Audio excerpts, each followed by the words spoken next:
अंत को छोड़ करके योग भी पांचवें केंद्र तक ही जाता है, पांचवें केंद्र तक की ही बात करते हैं। पांचवा केंद्र इतना बहुमूल्य है, इतना बहुमूल्य है। पहला नंबर तो भक्ति वालों की बात हो तो चौथा शरीर ही बहुत बहुत बहुमूल्य है। चौथे शरीर में पहुंचना आसान काम है। इसमें मैंने कहा भक्ति की बहुत बातें कही है, ध्यान की तो एक, उससे पहले भक्ति आ गई बीच में। भक्ति के चौथे शरीर पर बहुत बातें कही, वो आसान काम नहीं है। भक्त लगे हुए पूरे क्या कई जन्मों लगे होते हैं, अब कहीं उसकी भी बातें की है। मगर जो भी जितनी फिलोसफीज हैं हमारे दर्शन शास्त्र हैं, इनको सिद्धांत कहते हैं। सिद्धांत मतलब डॉक्ट्रिन्स हैं। डॉक्ट्रिन्स जो है वो सर्टिफाइड है। तो सर्टिफाइड जितने भी हैं उन लोगों में पांचवा शरीर ही मोक्ष है। पांचवें शरीर में आप पहुंच गए यानी बस वो उनका अंतिम भी है, अंतिम है पांचवा शरीर। अंतिम में पहुंच गए तो पांचवें में पहुंच गए, मतलब कोई मुक्ति है। उसको कैवल्य कहा है, कोई अपवर्ग कहते हैं, कोई निश्रेयस कहते हैं, एक ही नाम है, मतलब नाम अलग अलग है। थोड़े से सिद्धांतों में फर्क भी है। कृष्ण भी बात कर रहे हैं सांख्य की और योग की। तो सांख्य और योग में कैवल्य है, निश्रेयस है, उसमें प्रकृति पुरुष की बात है। एक प्रकृति है, तो प्रकृति 8 तरह की होती है, पृथ्वी जल अग्नि वायु आकाश मन बुद्धि, 8 तत्व प्रकृति में। इनको 8 अष्टधा प्रकृति का, 8 तरह की प्रकृति, इसी से सारा जगत बना और ये मनुष्य जीव चल रहा है इन्हीं 8 के अंदर। लेकिन मूल रूप में प्रकृति त्रिगुणात्मिका है, 3 गुण वाली, उसी की 8 विभाजन है। और 3 वाली जो है ना वो एक प्रकृति है, 1 से 3 गुण, 3 से 8 प्रकृति। और सांख्य भी इसी बात को मानता है और योग शास्त्र भी इसी बात को मानता है। तो इनके उसमें जब अंतिम घटना पर आएंगे, बाकी प्रक्रिया तो अपनी जगह है, कैसे अपने को अलग करें। वो कहते पुरुष को अलग करो, चैतन्य को अलग करो। कुछ लोग कहते दृष्टा बनो। मैंने दृष्टा तो नहीं बोलता ना, मैं कभी दृष्टा बोला कभी मैंने नहीं, मैं दृष्टा नहीं बोलता क्योंकि वो इतना प्रचार में है कि मैं तो दूसरी भाषा बोलती। ये पुरुष, पुरुष मतलब जब भी जगह यानी पांचवें शरीर, पांचवें शरीर एक्टिव होने के लायक 5 लाख इतने से काम व्यक्ति पाठ करे, पूजा करे, जप करे, सब कुछ करे, पांचवा शरीर तो जग ही नहीं रहा। क्योंकि ना तो उसमें प्यार जग रहा भी, चौथे पर ही आ जाए। वो तो मन के स्तर पर उसको कुछ कर रहा है, चाहे उसको लालच की वजह से कर रहा है या डर की वजह से कर रहा है। या तो डर है या लालच है, या वो पाठ पूजा उसकी किसी कामना की पूर्ति के लिए कर रहा है। उसमें पांचवें शरीर का संबंध ही नहीं बन रहा, बने ही नहीं। चौथे का ही नहीं बन रहा, पांचवें का। चौथे का मतलब कि दूसरा पूरा हो गया, पूरा नहीं हुआ क्योंकि समत्व योग और बुद्धि योग छोड़ दिया, उस पर बात की। पर जो गीता में जिस चेतना की, आत्मा की बात कर रहे थे, उसी पर ध्यान की प्रक्रिया है। और उसी के बीचों बीच भक्ति पर निकल गई, चौथे पर, पांचवें पर आकर के सारे केंद्र क्या कर रहे हैं, तुम कहाँ खड़े हो, क्या होता है। जब ऐसा होता है तो तुम इसी शरीर में हो, उसमें तो जी नहीं रहे। यदि आप खाने में, पीने में, बात करने में, गुस्से में, लालच में, स्कीमें बनाने में व्यस्त रहते हैं और आपको पता ही नहीं होता, आप कुछ भी काम कर रहे हैं, घर का, परिवार का, झाड़ू पोछा, कपड़े, ऑफिस का, पढ़ाना, पढ़ना, लिखाना, जो कुछ भी है, यदि आप जान नहीं रहे यानी पांचवा शरीर तो एक्टिवेट। हम उसी एक्टिवेशन को, एक्टिवेट तो छोड़ो, जागना तो दूर, एक्टिवेट ही नहीं होने देते। ये एक्टिवेशन जो है वो सदगुरुओं की साधना है, हमेशा सदगुरुओं की साधना है। भक्ति में इस विषय पर कोई चर्चा नहीं है क्योंकि चौथे शरीर तक गिरेंगे। हम पांचवें की बात करें, अगर पांचवें पे पहुंच गए फिर तुमको पैदा होना संभव नहीं है, क्योंकि ना तो वहां स्त्री स्त्री रहती, ना तो पुरुष पुरुष रहता। स्त्री पुरुष खत्म हो जाती, चौथे शरीर तक स्त्री और पुरुष का भेद होता है। उसके बाद तो चेतना ही व्यक्ति तो बच गई।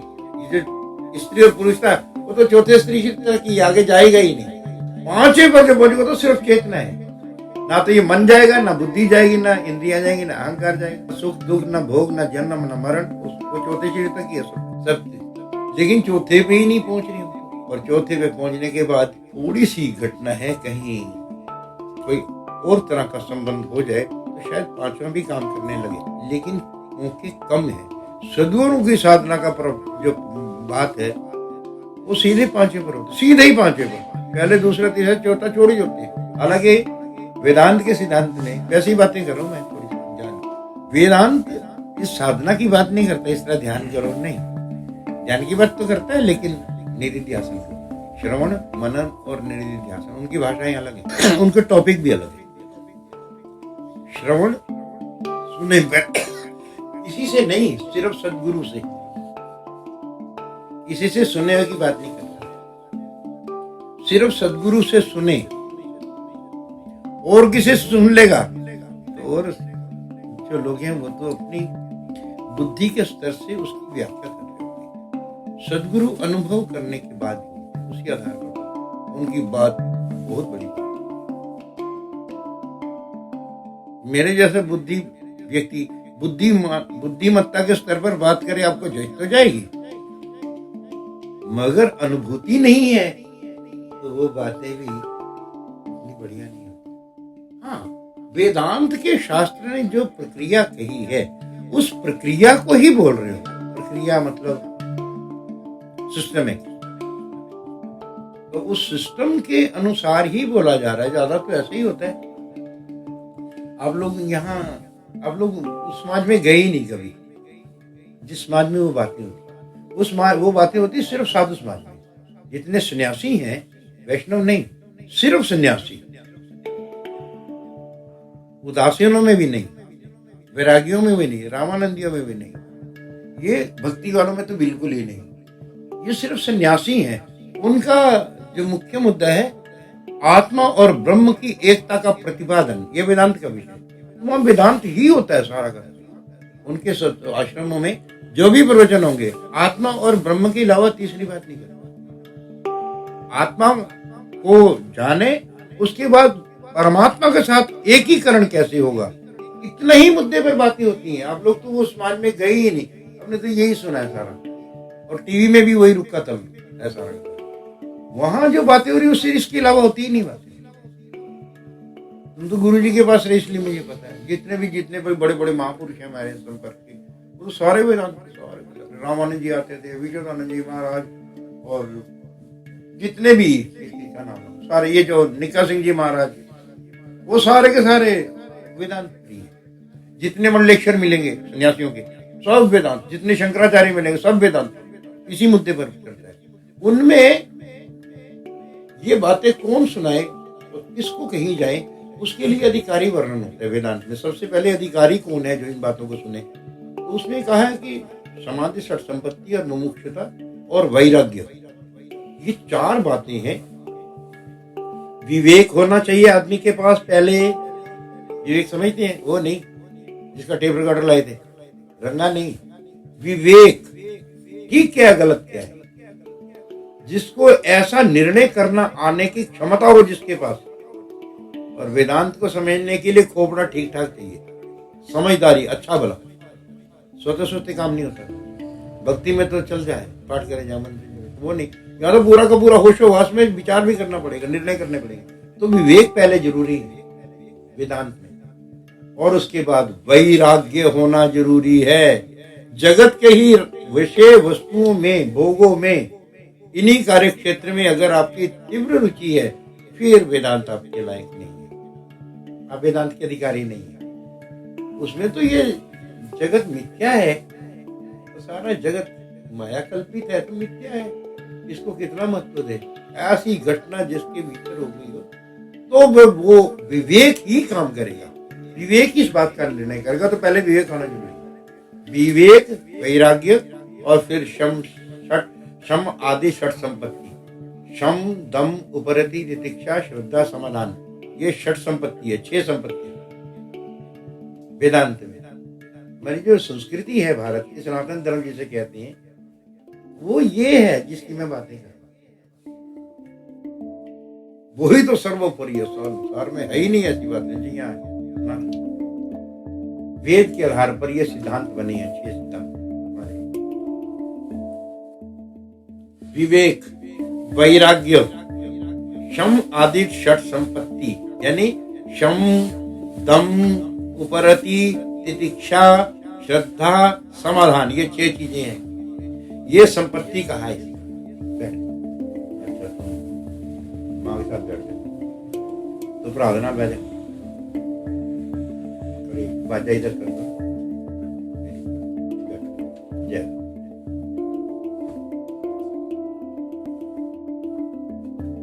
निशु के पीछे चली जाए, निशु के पीछे चले,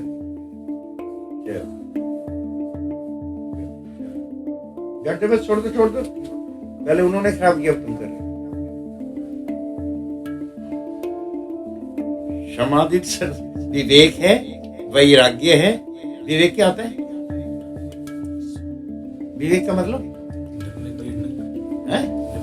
नहीं, निर्णय करने की क्षमता नहीं कहा मैंने, बिल्कुल भी नहीं। ठीक क्या है, गलत क्या है, इस बात को जानने की क्षमता को विवेक कहते हैं। निर्णय करने की नहीं, निर्णय अलग चीज है, वो तो बुद्धि का विषय। और विवेक अपर लेवल है जिसमें आपको सोचना नहीं पड़ता, वो तो अपने आप ही वो ज्ञान देता है, वो ज्ञान की दृष्टि है विवेक में। निर्णय में बुद्धि काम करती है, इसलिए फर्क है, एक अर्थ दूसरे में नहीं लगता ध्यान। विवेक का मतलब ठीक क्या है, गलत क्या है। जगत है तो ये ठीक है या गलत है, इसी का निर्णय होना है, और जगत की बातों का नहीं।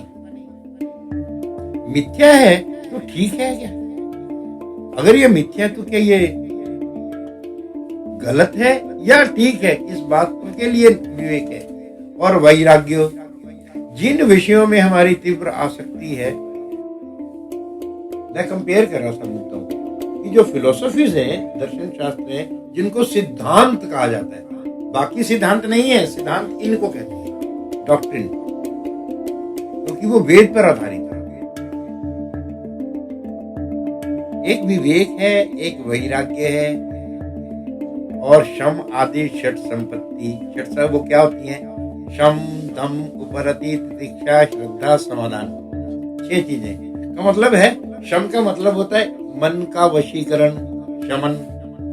दम का मतलब है इंद्रियों का दमन, यानी आपके वश में हो, जब आप चाहें देखना देखें, मना नहीं है, सुनना चाहे सुने, और हमेशा ही उसी को सुनते चले जा रहे हैं, हमेशा उधर बाहर ही देखे जा रहे हैं, वो नहीं। आपका कंट्रोल हो, जब देखना है तो देखे, जब सुनना है तो सुने, नहीं तो जिन इंद्रिय का प्रयोग करना है करें। लेकिन ऐसे ही वही आती, बोला नहीं, जिसका ये कंट्रोल है वही यहाँ रह पाएगा। जब तक यहाँ नहीं है तो चेतना का मुद्दा ही साबित नहीं, प्रारंभ नहीं होगा। इसलिए तो ध्यान की प्रक्रिया चलानी पड़ेगी, सारी की सारी ध्यान की प्रणालियां इसीलिए है, क्योंकि वो कंट्रोल नहीं है, वो शांत करे, उसे शांत होते हुए तब ज्ञान का प्रादुर्भाव हो। हमारे पास जगत की ही बातें खत्म नहीं, उन्हीं को देखने से, उन्हीं को दिखाने से, उन्हीं को छूने से, उन्हीं के संपर्क में, यहाँ से तो बिल्कुल नदार हो, और वहीं से हमारा बंटाधार हुआ, नीचे आ चुके, बिल्कुल जड़ में आ चुके, इतना दूर हो गए। तो षट संपत्ति का मतलब है, एक तो शम मतलब मन का कंट्रोल होना, दम का मतलब इंद्रियों का कंट्रोल होना, उपरति, जिन जिन विस्तों में, व्यक्तियों में, पदार्थों में लगाव है, अगर वहीं लगाव होगा तो तुम चेतना इकट्ठी नहीं कर सकते। वो चेतना सारी इन्हीं के रास्ते भी करती है, इंद्रियों के द्वारा और मन के द्वारा वो भी करती है। जितनी इनकी व्यस्तता होगी उतनी ही चेतना का बिखराव होता है। हमारे सिद्धांत में, साधना वाले सिद्धांत में, तो चेतना ही ऊर्जा बनती है, और ऊर्जा ही मन के द्वारा, इंद्रियों के द्वारा बाहर फेंकती रहती है। तो चेतना जितनी प्रगाढ़ होनी चाहिए थी, वो प्रगाढ़ ना होकर के वो ढीले ढीले होते ढीली हो जाए, फिर इधर ध्यान नहीं करते। हम जिन बातों में मशगूल हो जाते हैं, हमें पता ही नहीं हम क्या करेंगे, इतने व्यस्त हो जाते हैं, अपना भूल ही जाते हैं। हम जानने वाले हैं, उसको जान रहे हैं ना, बस जो चल रहा है ना उसी क्रिया में ही शामिल हो जाते हैं, अपने को अलग रख ही नहीं पाते। अलग तो नहीं रख सकते, कम से कम जानते तो रहे हो ये इंद्रियां, ये मन क्या कर रहे हैं, इसकी क्षमता खत्म हो जाती है। वो चेतना रिड्यूस हो चुकी है बिल्कुल, इंद्रियों की वजह से और मन की वजह से। जितने विषय, जितना चिंतन और जितनी क्रिया जगत की होगी, उतनी ही चेतना का ह्रास होगा, क्योंकि चेतना ही कन्वर्ट होकर के ऊर्जा में और बाहर फेंक जाती है। तीसरा नंबर, जितनी भी इंद्रियां और मन की जो गतियां हैं, ये आत्मा उससे तादात्म्य कर लेती है नहीं, हो ही जाता है, कर नहीं लेती, ऑटोमेटिकली तादात्म्य हो जाता है। उसको लगता है मैं ही कर रही हूँ, मैं ही सोच रही हूँ, मैं ही कर रही हूँ। इतना बड़ा भ्रम पैदा हो गया, यही बंधन है, इसी भ्रम को बंधन वेदांत में। यह सर्वोपरि सिद्धांत है जगत का, ब्रह्मांड का, वेद का, उपनिषदिक विषय है, ये उपनिषदों का विषय। ब्रह्म सूत्र इसी को कहते हैं, और ब्रह्म विद्या जो गीता में गई वो यही है ब्रह्म विद्या। मैं जिसकी बात कर रहा हूँ ना, ये ब्रह्म सूत्र और ब्रह्म विद्या है, वेदों का उच्चतम ज्ञान है। आखिरी घटना है कहते जब ये वेदांत आता है ना तो सारे गीदड़ गुदड़ भाग जाते हैं। जितने ये ध्यान ये वो सिद्धांत जितने हैं, इस वेदांत के सामने कोई नहीं रहा। इतना खतरनाक जबरदस्त ये जितनी भी चल रही है ना प्रणालियां जगत में, वो कोई मायने नहीं रखती उसकी। वो तो जब शेर दहाड़ता है सब इधर उधर सब भाग जाते। क्या भक्ति, क्या ज्ञान, क्या सांख्य, कुछ भी नहीं उसका। वो तो कुछ भी नहीं है, क्योंकि इंद्रियों का विषय है। इंद्रियां चल रही हैं, वो तो इंद्रियों को मानते ही नहीं। वो तो कुछ और कह रहे हैं, सब झूठ है। मिथ्या में जो भी कुछ हो रहा है वो तो मिथ्या ही है, उससे आउटपुट आएगी ही नहीं तुम्हारे पास। सीधा ही एक बारी साफ।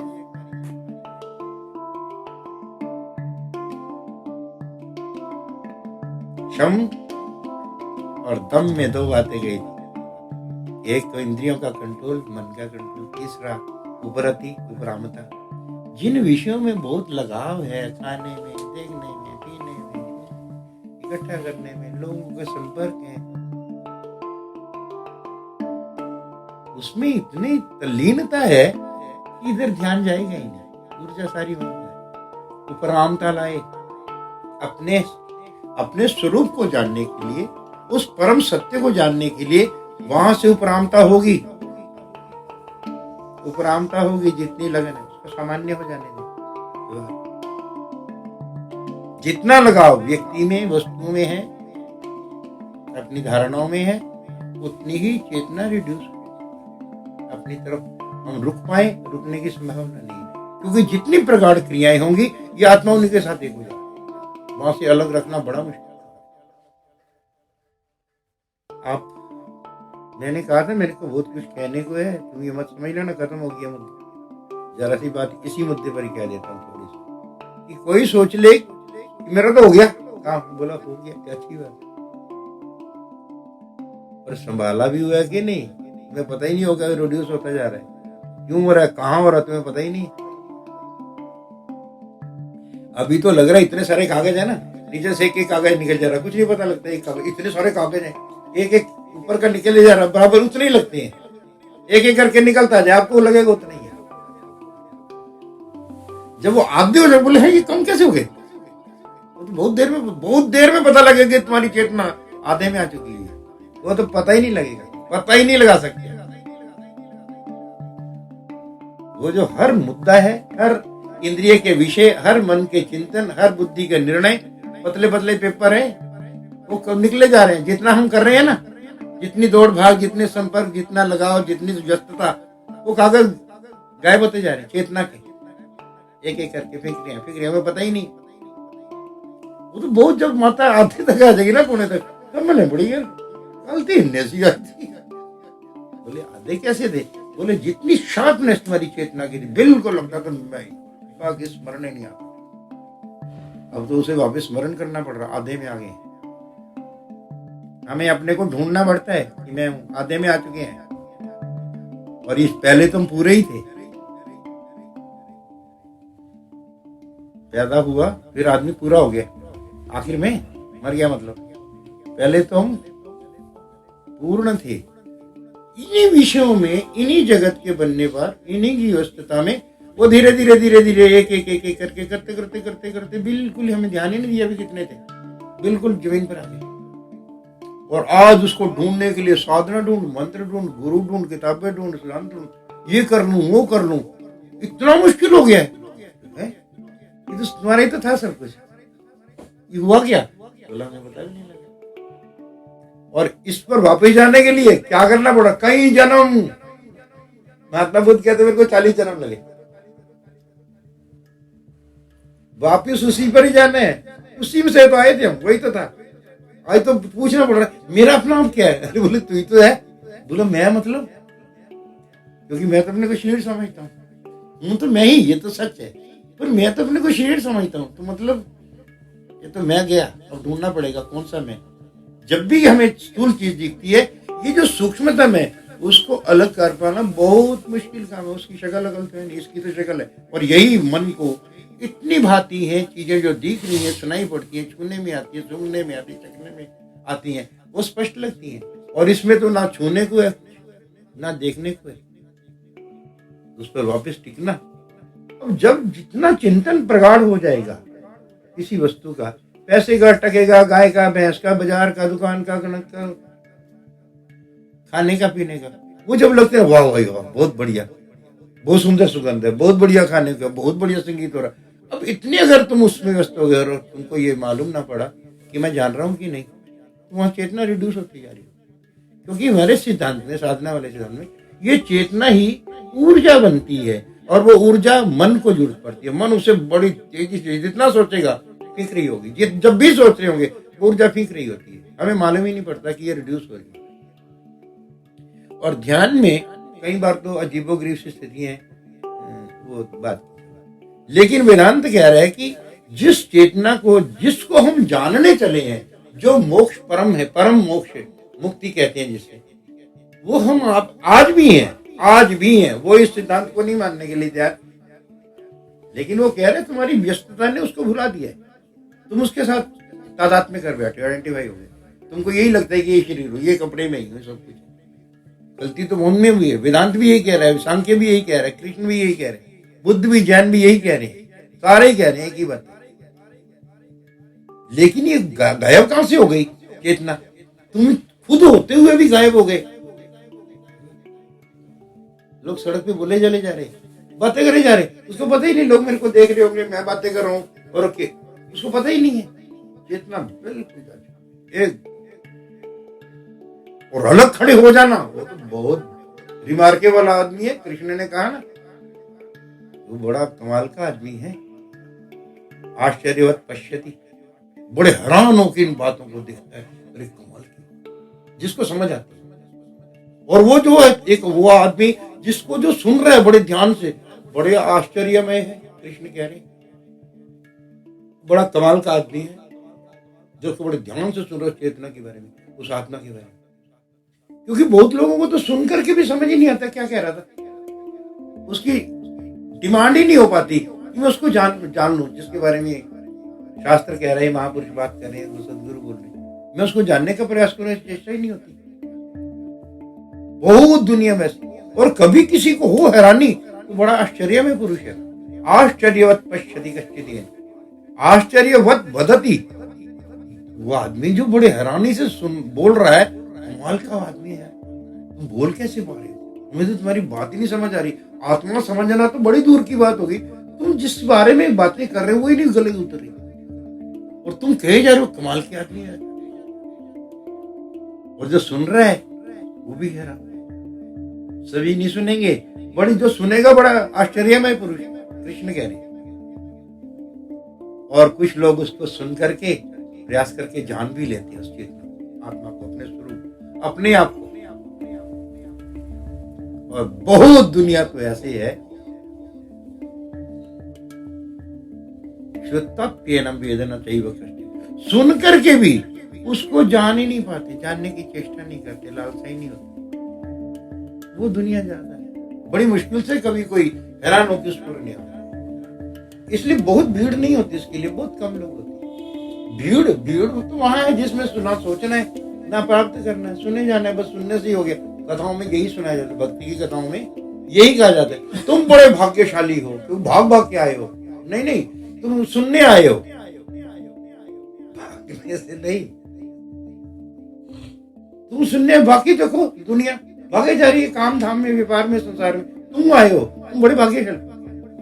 शुरू में तो बात ठीक है, लेकिन अंतिम में ठीक नहीं है, अंतिम तो कुछ हो रही है, वहां ये बातें लागू नहीं होंगी जो शुरू में कही जाती। शुरू में तो अर्थवाद है, किसी भी विषय को की बड़ाई करना, उसकी एफिकेसी कहना, ये अर्थवाद कहलाता है शास्त्र। उसी अर्थवाद से आदमी थोड़ा प्रेरित होकर हो सकता आगे बढ़ जाए, इसलिए कहा जा रहा है। लेकिन वो अंतिम, वो इतने महत्व का नहीं है, वो तो वैसे ही कह रहे हैं, क्योंकि उसमें जिस तत्व को प्राप्त करना है, उन सारी बातों में वो तत्व मिलेगा नहीं आपको। तो अगर कोई समझदार है, बोले यार तुम बात पूछती कर रहे, ये कितनी तुम बार बढ़ाइयां करे, इसमें तो है ही नहीं वो, ये सब कुछ कैसे हो सकती है? तुम कह रहे बड़े भाग्यशाली हैं। है तो सुनने से। बोले इसलिए कि सुनना, सुन करके कभी तुम करना चाहोगे तो प्रयास कर सकते हो, लेकिन अब तुम इसी को ये मान लो कि कथा सुननी है और फिर बाद में याद ही नहीं। मैं इसलिए पूछ रहा था, मैंने 23 तारीख को बोला था, क्या समझ आ गई थी तुम्हें? नहीं तो वही छोड़ जाती है, बस सुन लिया। सुनना ही पुण्य है। वो एक तो पंडितों ने बेकार रखा है जो ऐसा कहते हैं ना, सुनना ही नहीं, काफी नहीं है। तुम्हारी चेतना कभी भी नहीं जगी, तुम्हारा मन शांत हो गया नहीं, तुम्हारा मन वहां एकाग्र हो गया नहीं, तो फिर कैसे वो बात लागू नहीं होती जो। तो वेदांत कहता है, वेदांत मतलब आद्य भगवान शंकराचार्य 1200 साल पहले हुए, उनसे पहले वेद व्यास भगवान 5000 साल पहले हो चुके हैं, 5200-250 साल पहले। उसके पहले वेद के जो ऋषि हैं, अरण्यक की बात की थी मैंने, इस चीज को अरण्यक मतलब जंगल में रहकर उन ऋषियों ने जिस सत्य को जिस तरह से विचारा है, क्योंकि सभी को एक जैसी अनुभूति नहीं होती, ये ध्यान रख लेना। जरूरी नहीं है कि आपको अनुभूति हुई है वो उनको भी हो जाएगी, इनको हुई है तो उनको भी हो जाएगी, नहीं। वो इतना अनंत है मुद्दा, वो तत्व कि सबको अलग अलग तरह की अनुभूति होने का बात भी बचा रहता है, सारों का इकट्ठ नहीं हो सकता। हाँ, मोटे तौर पर वो बातें इकट्ठी हो सकती हैं, लेकिन वो एक ही गुरु की सीख है, एक ही साधना है, एक ही टेक्निक है, तो सबकी एक जैसी अनुभूति है। बोले नहीं। साधु शांतिनाथ ने पुस्तक लिखा है प्राच्य दर्शन, बड़ी कठिन किताब है। वो इस पर कुठाराघात किया इन बातों का। अगर ये तुम कहते ये साधना से जो होने वाली अनुभूति है, तो फिर सबके अनुभव बराबर क्यों नहीं होते? सबके एक जैसे होने चाहिए। ये उन्होंने तर्क दिया है, तर्क भी माड़ा नहीं है भैया। इसका मतलब क्या है? इसका मतलब ये व्यक्तिगत मुद्दे हैं, व्यक्तिगत अलग अलग व्यक्ति अलग अलग तरह की अनुभूति है, इसलिए वो समूचा जो तत्व है वो सबको एक जैसे दृष्ट होना चाहिए था। ये अलग अलग कैसे लग रहा है?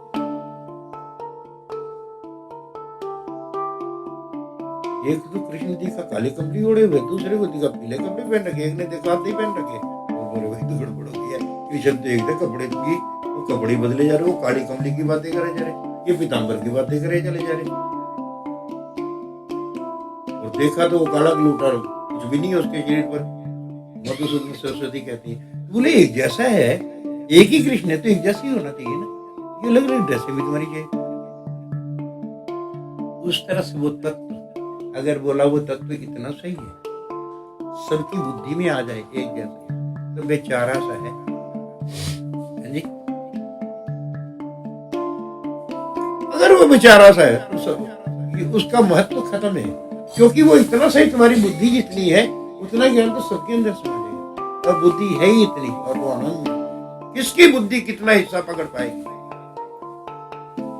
किसकी बुद्धि कितने हिस्से को ले पाती है, उसके उतना उतना से ज्ञान होता है, समूचा नहीं होता। अगर वो हो भी जाए तो वह व्याख्यायित नहीं हो सकता। आप व्याख्या करें उसकी तो आपके पास लैंग्वेज नहीं है, वो लैंग्वेज नहीं है। ऋषियों मुनियों के पास भी नहीं थी, वो भी इशारों से बातें करें। इशार मतलब कह तो देते हैं बात को, फिर वो कहते हैं एग्जैक्ट जो मैं कहना चाहता हूँ वैसा नहीं है, क्योंकि अनुभव में तो आ रहा है, उसी को कह रहा हूं, उसके लिए भाषा नहीं है मेरे पास, मतलब एग्जैक्ट में कैसे। जैसे गुड़ खाने से ही पता लगता है कि मीठा है, मैं तुम्हें कह दूं मीठा है, बोलो मीठा तो ठीक है, मिर्चों जैसा मीठा, अरे बोले मिर्चें तो अलग चीज होती है, मीठा अलग होता है। फिर नमक जैसा, बोला पागल है, तो मीठा क्या मतलब, बोलो खा के देखो। गुड़ कैसा होता है? नमक जैसा। हेलो, नमक जैसा होता है ना गुड़? नहीं। मिर्चों जैसा? नहीं। नीम जैसा? बोलो अरे गुड़ ऐसा थोड़ी होता है, गुड़ तो अलग होता है। कैसे होता बता तो, गुड़ भी नहीं बता सकता। कैसा आदमी है, गाँव में रहता है, गुड़ की तो आता है, सारा दिन वही बनता है गुड़, इतना भी नहीं कह सकता। कैसा होता है गुड़? गुड़ खाया तुमने? कैसा होता है?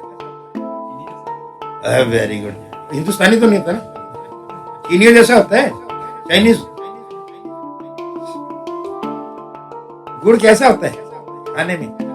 मीठा मतलब नमक जैसा, मिर्चों जैसा। मीठा मतलब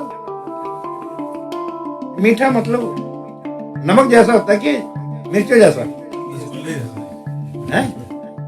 रसगुल्ले जैसा। ये भी कर लेंगे, अभी ले लेंगे। ये दियो भैया, खा के बताइए मीठा कैसा है? मीठा क्या होता है? जो चखे सो कहे नहीं, और जो कहे सो जाने नहीं। कैसा मीठा क्या होता है?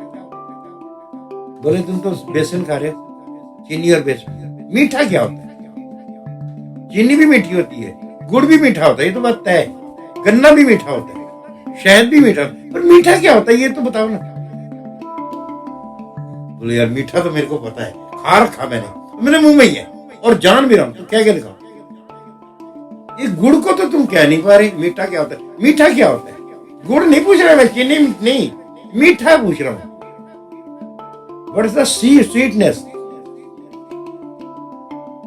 इतना आदमी इतना मजबूर है, इतने से खा करके भी जान भी रहा है, कह नहीं पा रहा।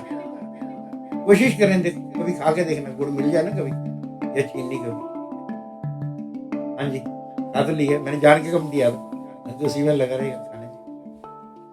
बाद में डब्बा दे दूंगा। मीठे का पता होगा, तुम ये नहीं कह सकते मीठा क्या, भाषा ही नहीं है हमारे पास।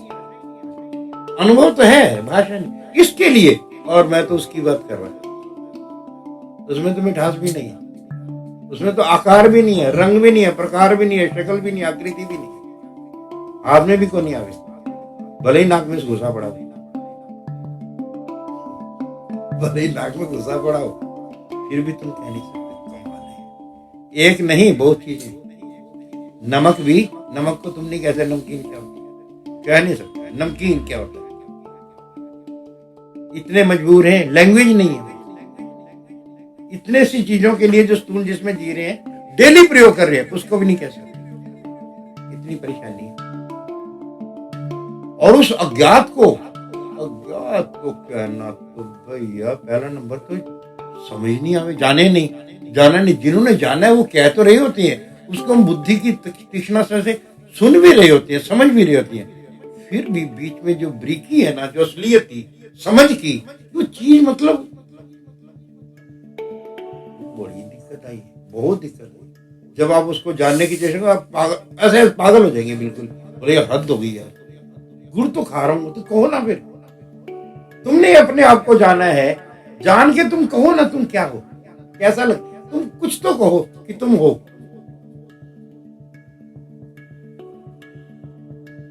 इतनी मजबूरी है। तो वो जो सत्य है वो एक ही तरह का होगा ना, जैसे चीनी मीठी होती है तो मिठास जैसा है ना। बोले नहीं, ये तो एक आदमी को समझ आ गया, किसी को बोला नहीं, इसका दूसरा पैंतरा भी हो सकता है, कुछ वो नमकीन भी हो सकता है, दूसरे को नमकीन भी समझ आ गया, तीसरे को मिर्चें लगी तो वो सबने मिर्चों जैसे ही है। बोला कितने आदमी है, कितने कितने कितना कितना लग सकता है एक ही चीज। परमात्मा इतना बहुआयामीय है, इतने उसके आयाम हैं कि जिसको जो आयाम, जितनी बुद्धि की विलक्षणता है, जितनी बुद्धि की योग्यता है, जितनी जी बुद्धि के अंदर पकड़ है, उतना ही सारा तो आते ही नहीं। आप एक घड़े को पूरी तरह नहीं देख सकते। घड़ा देखा तुमने? घोड़ा नहीं, घड़ा तुमने देखा? घड़ा जोरा सा नहीं होता, प्लास्टिक का बना होता है, गोल सा। हाँ वही वही वही घड़ा गोल सा होता है ना, प्लास्टिक का, मिट्टी का उसको तुम सारे को देख सकते हैं, एक बार ट्राई करके देख। अरे बोला घड़ा छोड़, तुमको तो ये गिलास भी पूरा नहीं दिख रहा। दिख रहा है तुम्हें? पूरा दिख रहा है ना? इधर वाला तो नहीं दिख रहा है, अंदर वाला तो नहीं दिख रहा, नीचे वाला दिख रहा है। एक गिलास को हम इतना नहीं देख सकते, जरा जरा सा सामने वाला ही दिख रहा। आपको जो अगर मैं इधर पेट लगा दूं लाल सा, आपको बोले लाल गिलास है और इधर हरा का रखा हो, तो अब वो लाल छिप जाएगा तो हरा जाएगा। मेरे को तो हरा दिख रहा, आपको पीला दिख रहा, दोनों में झगड़ा हो गया। बोला नहीं लाल है, बोले हरा है यार, तो क्या कर लोगे?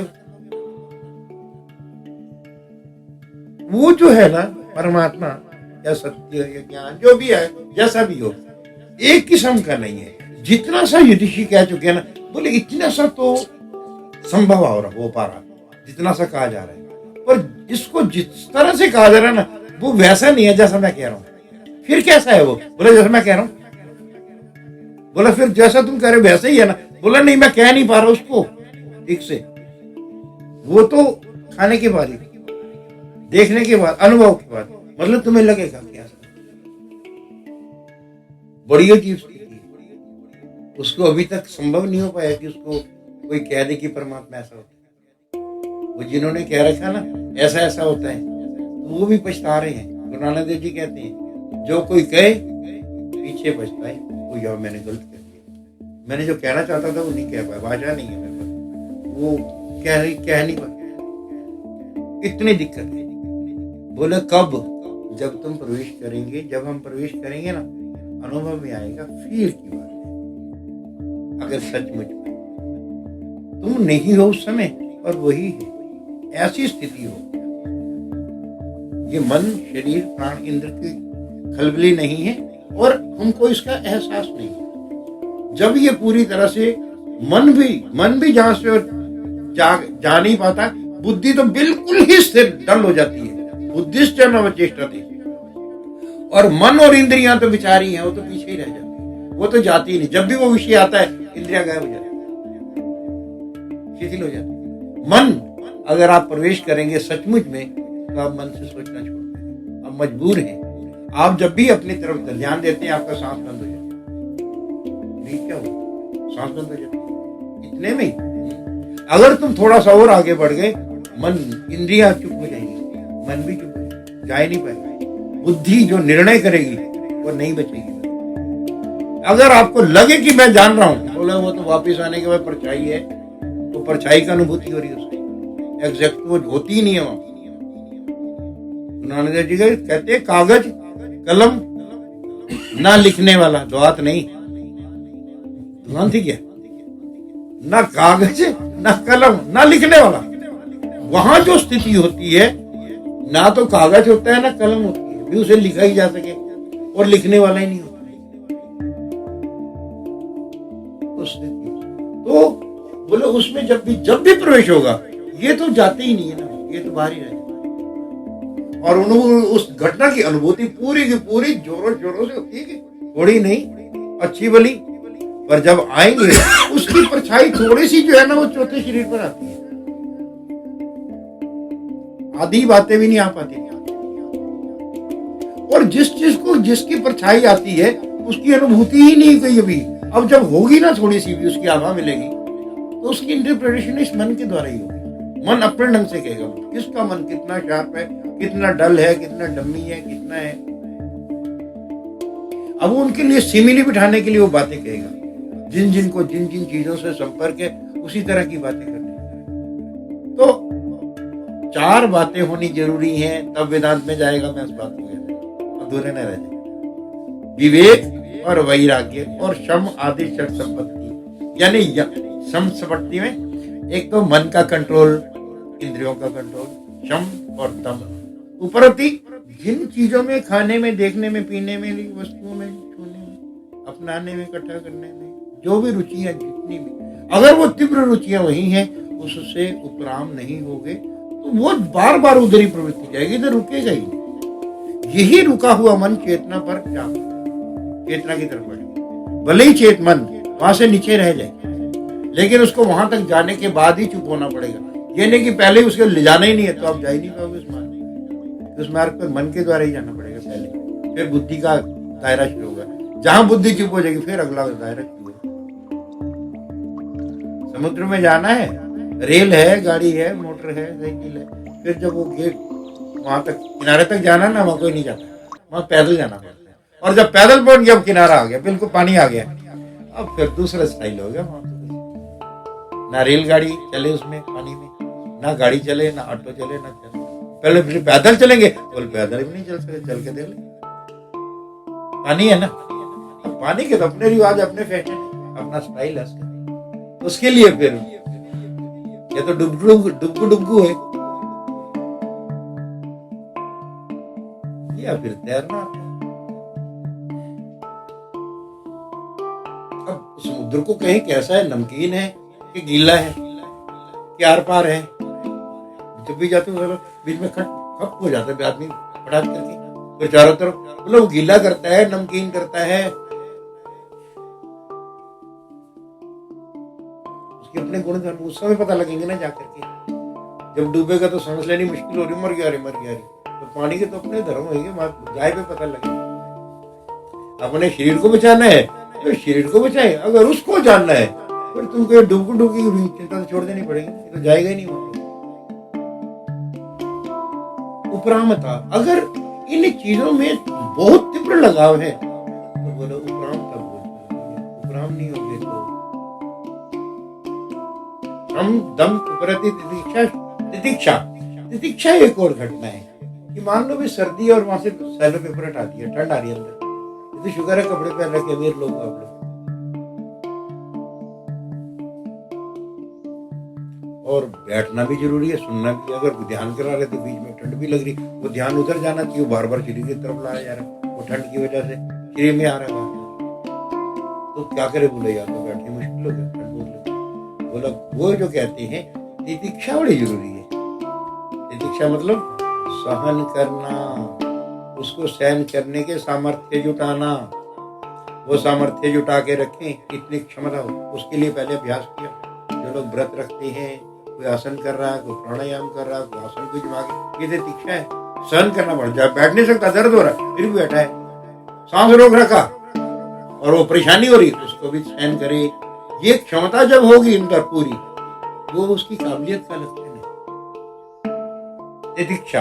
अब जब परमात्मा का स्मरण करेंगे, चिंतन करेंगे, ध्यान करेंगे, तो बैठ पाएंगे कि नहीं, कर पाएंगे कि नहीं? तितिक्षा तो है नहीं, क्योंकि आपको तो आदत पड़ी है उन्हीं बातों को याद करने की, उन्हीं चीजों को जब तक छू ना ले, देखना ले। जैसे ही आंख बंद करे कई चीजें याद आती, मैया को पोछा होते पे, झाड़ू होते पे, भांडे जे पे, आटा भी लेना, सब्जी ले, कोई सब्जी लेनी, मतलब जैसे ही आंख बंद करो सारा रोड़ा इकट्ठा हो जाए। बोला अब ये मन है, उसकी तितिक्षा। उन जो टॉपिक्स है जरूरी, उसमें रुचि है ना, बोला तितिक्षा, तो इसका नाम है, उसको बंद करें, तभी यहाँ आएगा तितिक्षा, तभी अधिकारी बनेगा। अधिकारी वर्णन चल रहा है, वेदांत शुरू नहीं हुआ, वेदांत बाद में, अभी तो तितिक्षा और श्रद्धा समाधान। एक श्रद्धा और एक समाधान। गुरु वो वेद में और गुरु में और गुरु वाक्यों में श्रद्धा, उसमें विश्वास।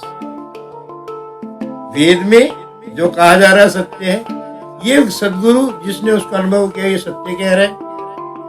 वेद में और वेद वाक्यों में और सदगुरु के वाक्यों में श्रद्धा, नहीं तो संशय है तो प्रणश्यति, कृष्ण कहते प्रणाश हो जाएगा, बोली जा सकती। उसमें तीव्र श्रद्धा की क्षमता चाहिए।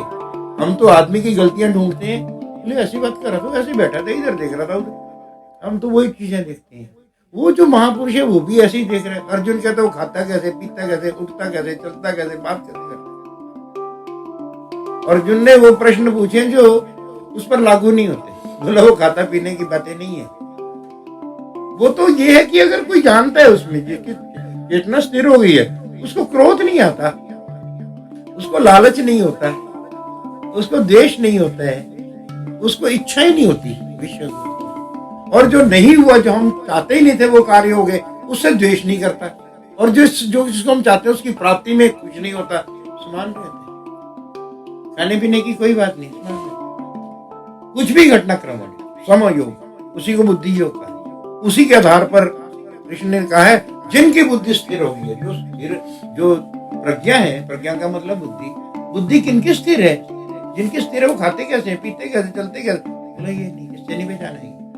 वो खाएंगे पिएंगे तो ऐसे जैसे दूसरे लोग जो अस्थिर व्यक्ति हैं। लेकिन जो स्थिर चित्त है, जिसकी प्रज्ञा स्थिर हो गई है, वो उसको बुरा नहीं लगता, अच्छा नहीं लगता। गलत हो जाए तो प्रभावित नहीं होता, अच्छा हो जाए तो उछलता नहीं, बुरा हो जाए तो गड्ढे में नहीं जाते, समान रहता। एक लक्षण कह रहे, स्पृहा नहीं है और प्रतिकूलता के प्रति अनादर भाव नहीं है, उसी तरफ चला गया तो एक गति में जाएगा, अगर एक में चला गया फिर दूसरे में जाना पड़ेगा। पेंडुलम है, उधर जाएगा तो शक्ति खत्म होगी, लेकिन नीचे आएगा वो शक्ति लेके आएगा बड़ी जोर से दूसरे पर। अगर तुमने देश लिया है तो फिर देश है तो फिर उसके विपरीत भी घटना है। एक के पीछे हमेशा, हर चीज के पीछे दो चीजें हैं, कोई भी ऐसी चीज नहीं है। जहां राग है वहां द्वेष जरूर है, पक्की बात। एक कॉइन का दूसरा हिस्सा जरूर होता है। अंधेरा है, साइंस को बड़ी मजबूरी में एक तत्व को ढूंढ रहे थे कि अनादि जो ब्रह्मांड है कहां से अंधेरे से आया, काले पक्ष से, काला तत्व उससे आया, उसको ढूंढते ढूंढते मगजमारी कर ली साइंटिस्ट खूब। आखिर एक ने बोला यार ये जो एक सिद्धांत है सापेक्षवाद, रिलेटिविटी आइंस्टीन कह रहे थे अगर तुम काले पर बात कर रहे हो तो अंधेरा भी तो हो सकता है दूसरा तरफ। अब उन्होंने फिर बड़ी मुश्किल से उस प्रकाश पर ध्यान दे करके, क्योंकि वेद में नास्तिक सूक्त में यही कहा, ये अंधेरा और पानी मिले हुए, अंधेरा और प्रकाश मिले हुए, जैसे दूध और पानी मिले होते हैं।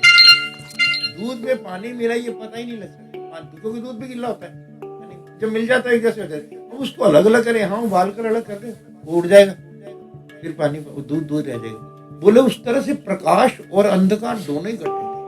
जैसे उसने प्रकट किया ये सारा जगह दृश्यमान हो गया। नास्तिक सूक्त में क्या, तो उस पर साइंस काम कर रही थी। तो एक पक्ष से नहीं, अंधेरा नहीं, क्योंकि वो डिटेक्ट नहीं हो पा रहा, डिटेक्ट ही नहीं हो रही उसके परमाणु, बड़ी परेशानी होगी। तो कैसे पदार्थ बनेगा, उस पर फिर दूसरे तत्व को लेके बात करें, उस पर छानबीन चल रही लंबी चौड़ी। ये जो वेदांत है वो कह रहे कि श्रद्धा गुरु के वचनों पर और वेद के वचनों पर उसमें शंका नहीं हो, उस पर पूर्ण आस्था हो, और पूर्ण आस्था हो करके जैसा वो कह रहे हैं, क्योंकि हम जानते नहीं, जैसा कहेगा वैसे स्वीकार करना पड़ेगा। और अगर स्वीकार नहीं करेगा तो तत्व में प्रवेश ही नहीं हो पाएगा। तो वो श्रद्धा जरूरी है। अगर आपको श्रद्धा के बाद उन सारे सिद्धांत पर जो बातें होंगी उसमें आपको कहीं कोई भी शंका हो उस सिद्धांत के विषय में, तो उसका समाधान वो सदगुरु करेगा और शास्त्र के द्वारा करेगा। तो वो समाधान, ये 6 प्रणालियां हैं, शम दम उपरतित दीक्षा श्रद्धा गुरु और शास्त्र में, वेद में, और फिर समाधान। जितनी भी शंकाएं आपके पास, प्रकृति अगर माया है, ये ब्रह्मांड अगर माया है, मिथ्या है, तो दिखता क्यों है? अगर वो सत्य है तो वो दिखता क्यों नहीं? अगर वो ये प्रकृति है, ये जो दिख रही है माया, ये ठहरी कैसे हुई है? और अगर वो सत्य है, वो ठहरा हुआ दिखता क्यों? इतनी प्रश्न है, इतनी शंकाएं हैं, उसका निवारण सद्गुरु से ही होगा। ये 6 बातें शम आदि षट संपत्ति कहलाती। और फिर वो वेदांत में वो प्रवेश करे जिसको मोक्ष चाहिए, तो अगर नहीं चाहिए तो अपना जो मर्जी करता है। अगर मुक्ति चाहिए, बोला मुक्ति की क्या जरूरत है? बोला बंधन है, कितने को बंधन खुला दे। अगर जिसको ये बात ही नहीं पता कि मोक्ष भी एक चीज होती है, जब तक उसकी जिज्ञासा ही नहीं है तो इस पर इसका प्रयास ही नहीं करेगा। बोले यो अधिकारी नहीं है। जिसको मुमुक्षुता हो, मुमुक्षुता मुक्ति पाने की तीव्र इच्छा हो, और फिर वैराग्य भी, विवेक भी, और शम आदि संपत्ति, यानी एक साधक को जो योग्यता होनी चाहिए वो भी होनी चाहिए। ये 4 चीजें हों तब वेदांत शुरू होगा। वेदांत कहता है जगत मिथ्या है, ब्रह्म ही सत्य है, बाकी है भी कुछ नहीं, ये जो कुछ दिख रहा है ब्रह्म ही है। बोला चल ये तो लोहा है, वो प्लास्टिक है, ये लकड़ी है। वो बोला नहीं, ये तुम्हें दिखती होंगी। बोला तुम्हें तेनों ने दिखती तो है, तुम इसको सचमुच मान रहे हो? बोला ये स्वप्न में दिखती है, अब भी दिखनी एक जैसी है। स्वप्न में सब कुछ सच दिखता है, अब भी दिख रहा है, जिसमें क्या फर्क है? तुम जग जाओगे फिर नहीं दिखेंगे।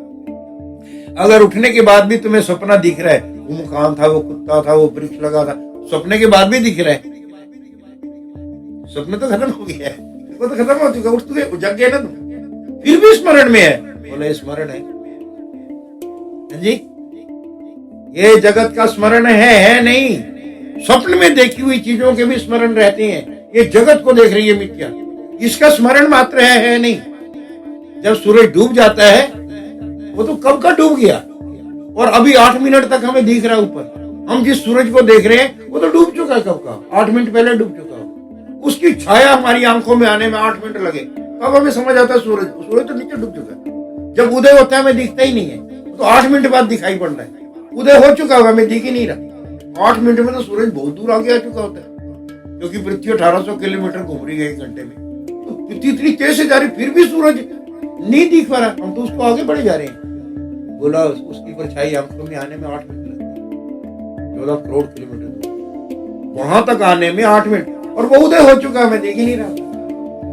बोला अरे, और जो दिख रहा है वो झूठ है, वो तो पहले, वो तो अस्त हो चुका है, उसको भी देख रहे हो, वो है ही नहीं। जो अस्त हो चुका हुआ है, डूब चुका है क्षितिज में, और उसको हम अब देख रहे हैं डूबते हुए, वो तो कब का डूब चुका। जो तो दिखता है वो सच है। गुरु नानक देव जी कहते हैं जो दिसे सो सगल विनाश है, जो दिखता है सब विनष्ट होता है। इस बात पे मत रहना, जो दिखता है वो सत्य ही होता है। और कुछ लोग तो जब सो जाते हैं, उनको सोए हुए व्यक्ति को व्यक्ति भी स्वप्न देख रहा था, नींद में स्वप्न। अरे कमाल है, ऐसा भी हो जाता है। आपके साथ तो नहीं हुआ? तो चंगे करते बंदे जाओगे, कभी नींद में आप स्वप्न देख रहे हो, ऐसा तो नहीं हुआ कभी? मतलब कहने का था, आज हम जिस नींद में हैं, हम उस स्वप्न को देख रहे हो।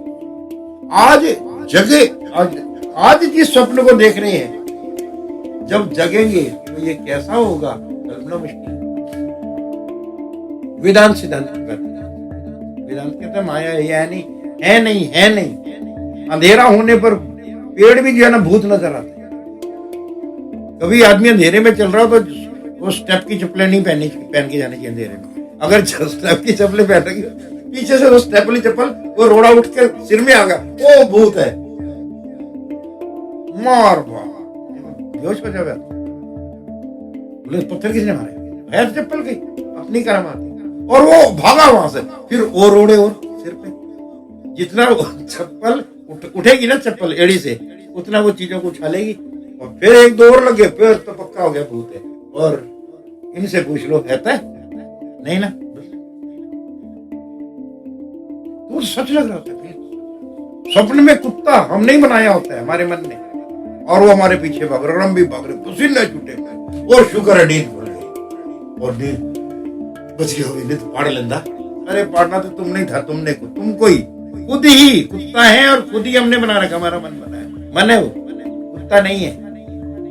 तो उसकी स्मृति है, और जगने के बाद भी वही कुत्ता है।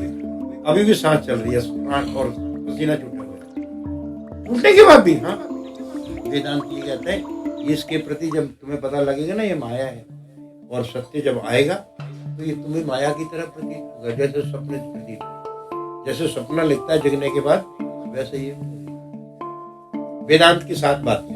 ये तो हुई 4 बातें, अधिकारी की बात। वेदांत किसे कहते हैं? वेदांत का मोटा सा सिद्धांत तो ये है, एक माया है, उसी का जगत है, उस मिथ्या है। मिथ्या का मतलब होता है झूठ नहीं, मिथ्या का मतलब झूठ नहीं होता, ध्यान रखना, ये फर्क है। मिथ्या अलग चीज है, झूठ अलग चीज है। मिथ्या का मतलब होता है हो ना और दिखे, हो भी ना, है नहीं फिर भी दिखे। जैसे वृक्ष भूत लगता है ना, भूत होता नहीं है, वो तो तुम्हारी आंख कमजोर है, वो तो बाहर अंधेरा है, और यो तो तुमको भूत का भ्रम है ना अंदर, उस वजह से है। और भूत का डर है, इसलिए वृक्ष भी भूत नजर आता है। अगर डर नहीं है, बाढ़ में जाए साला, चाहे खंबा हो चाहे पेड़ हो, भूत हो, कोई फर्क नहीं पड़ता। वो मानेंगे, उसको संदेह नहीं हो सकता भूत। अंधेरा नहीं है तब वृक्ष ही दिखता है, भूत नहीं दिखता। आंखें कमजोर ना हो तो भी वो वृक्ष है ना, वृक्ष ही दिखता है, भूत नहीं दिखता। और अगर डर ना हो भूत का, तो वृक्ष कभी भूत नजर नहीं आ सकती है जी। 6 लक्षण है, 6 बातें होंगी तो वो वृक्ष भी तुम्हें भूत नजर आता है। ये रस्सी की तरह से वो निशान पड़ा हुआ है पानी का, या रस्सी पड़ी है, लकड़ी पड़ी है टेढ़ी बड़ी, थोड़ा सा अंधेरा होना चाहिए, थोड़ी आंख कमजोर होनी चाहिए, थोड़ा सांप का डर होना चाहिए, वो सब, वो जो है ना रस्सी, वो भी सांप नजर आती है। सांप होता नहीं है। बोले ये सांप जो दिख रहा है, रस्सी तो है ना। बोला यही तो मैं रो रहा है, एक ही ब्रह्म है, बाकी झूठ है सब, उसी पर ही दिख रहा है, वो आधार है। That's the substratum, and that this all what is lies on that is false already. That's the illusion, not true. वो भ्रम है, अज्ञानता है, क्योंकि तुम रस्सी को पहचान नहीं रहे, इसलिए सांप दिख रहा है। जिस दिन रस्सी को पहचानो वो सांप गायब हो जाएगा। यही कह रहे हैं, जिस दिन तुम्हें सत्य दिखेगा ना यहाँ, वो परमात्मा, ये जगत गायब हो जाएगा। मानना नहीं मेरी बात, वेदांत की है, इसको वेदांत कहते हैं। आपने तो सुना ही कुछ नहीं, नहीं ऐसे तो बड़ा कोई सुना, सड़क पे जाने गाना सुनने हैं बढ़िया, और ठीक है वही सुना हुआ। और प्रचार में कथा कीर्तन ही चल रहा है। अरे बोला आगे लाइन पड़ी, तुम तो सत्य से वंचित रहे। सत्य कहाँ था? तुम तो कोई और ही रुड़ गए। तुम तो मन के भाव प्रभाव में ही हो। मन तो भी गया ही नहीं तुम्हारा।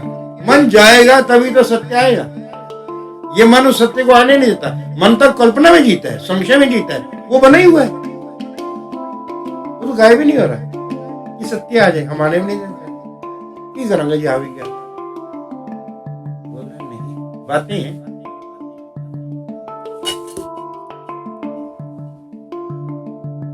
धनुमांस सत्तापत्ति असंसर्गिणी पदार्थाभाव तो ये 7 बातें अभी नहीं कहूंगा, वैसे ही कह रहा हूं। वेदांत एक अलग एक और तरह का सिद्धांत है।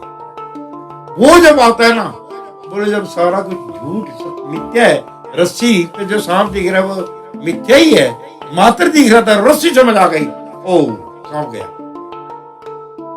बोले रस्सी कब समझ आ गई? बोले तुम्हारी आंखें पर ठीक होनी चाहिए।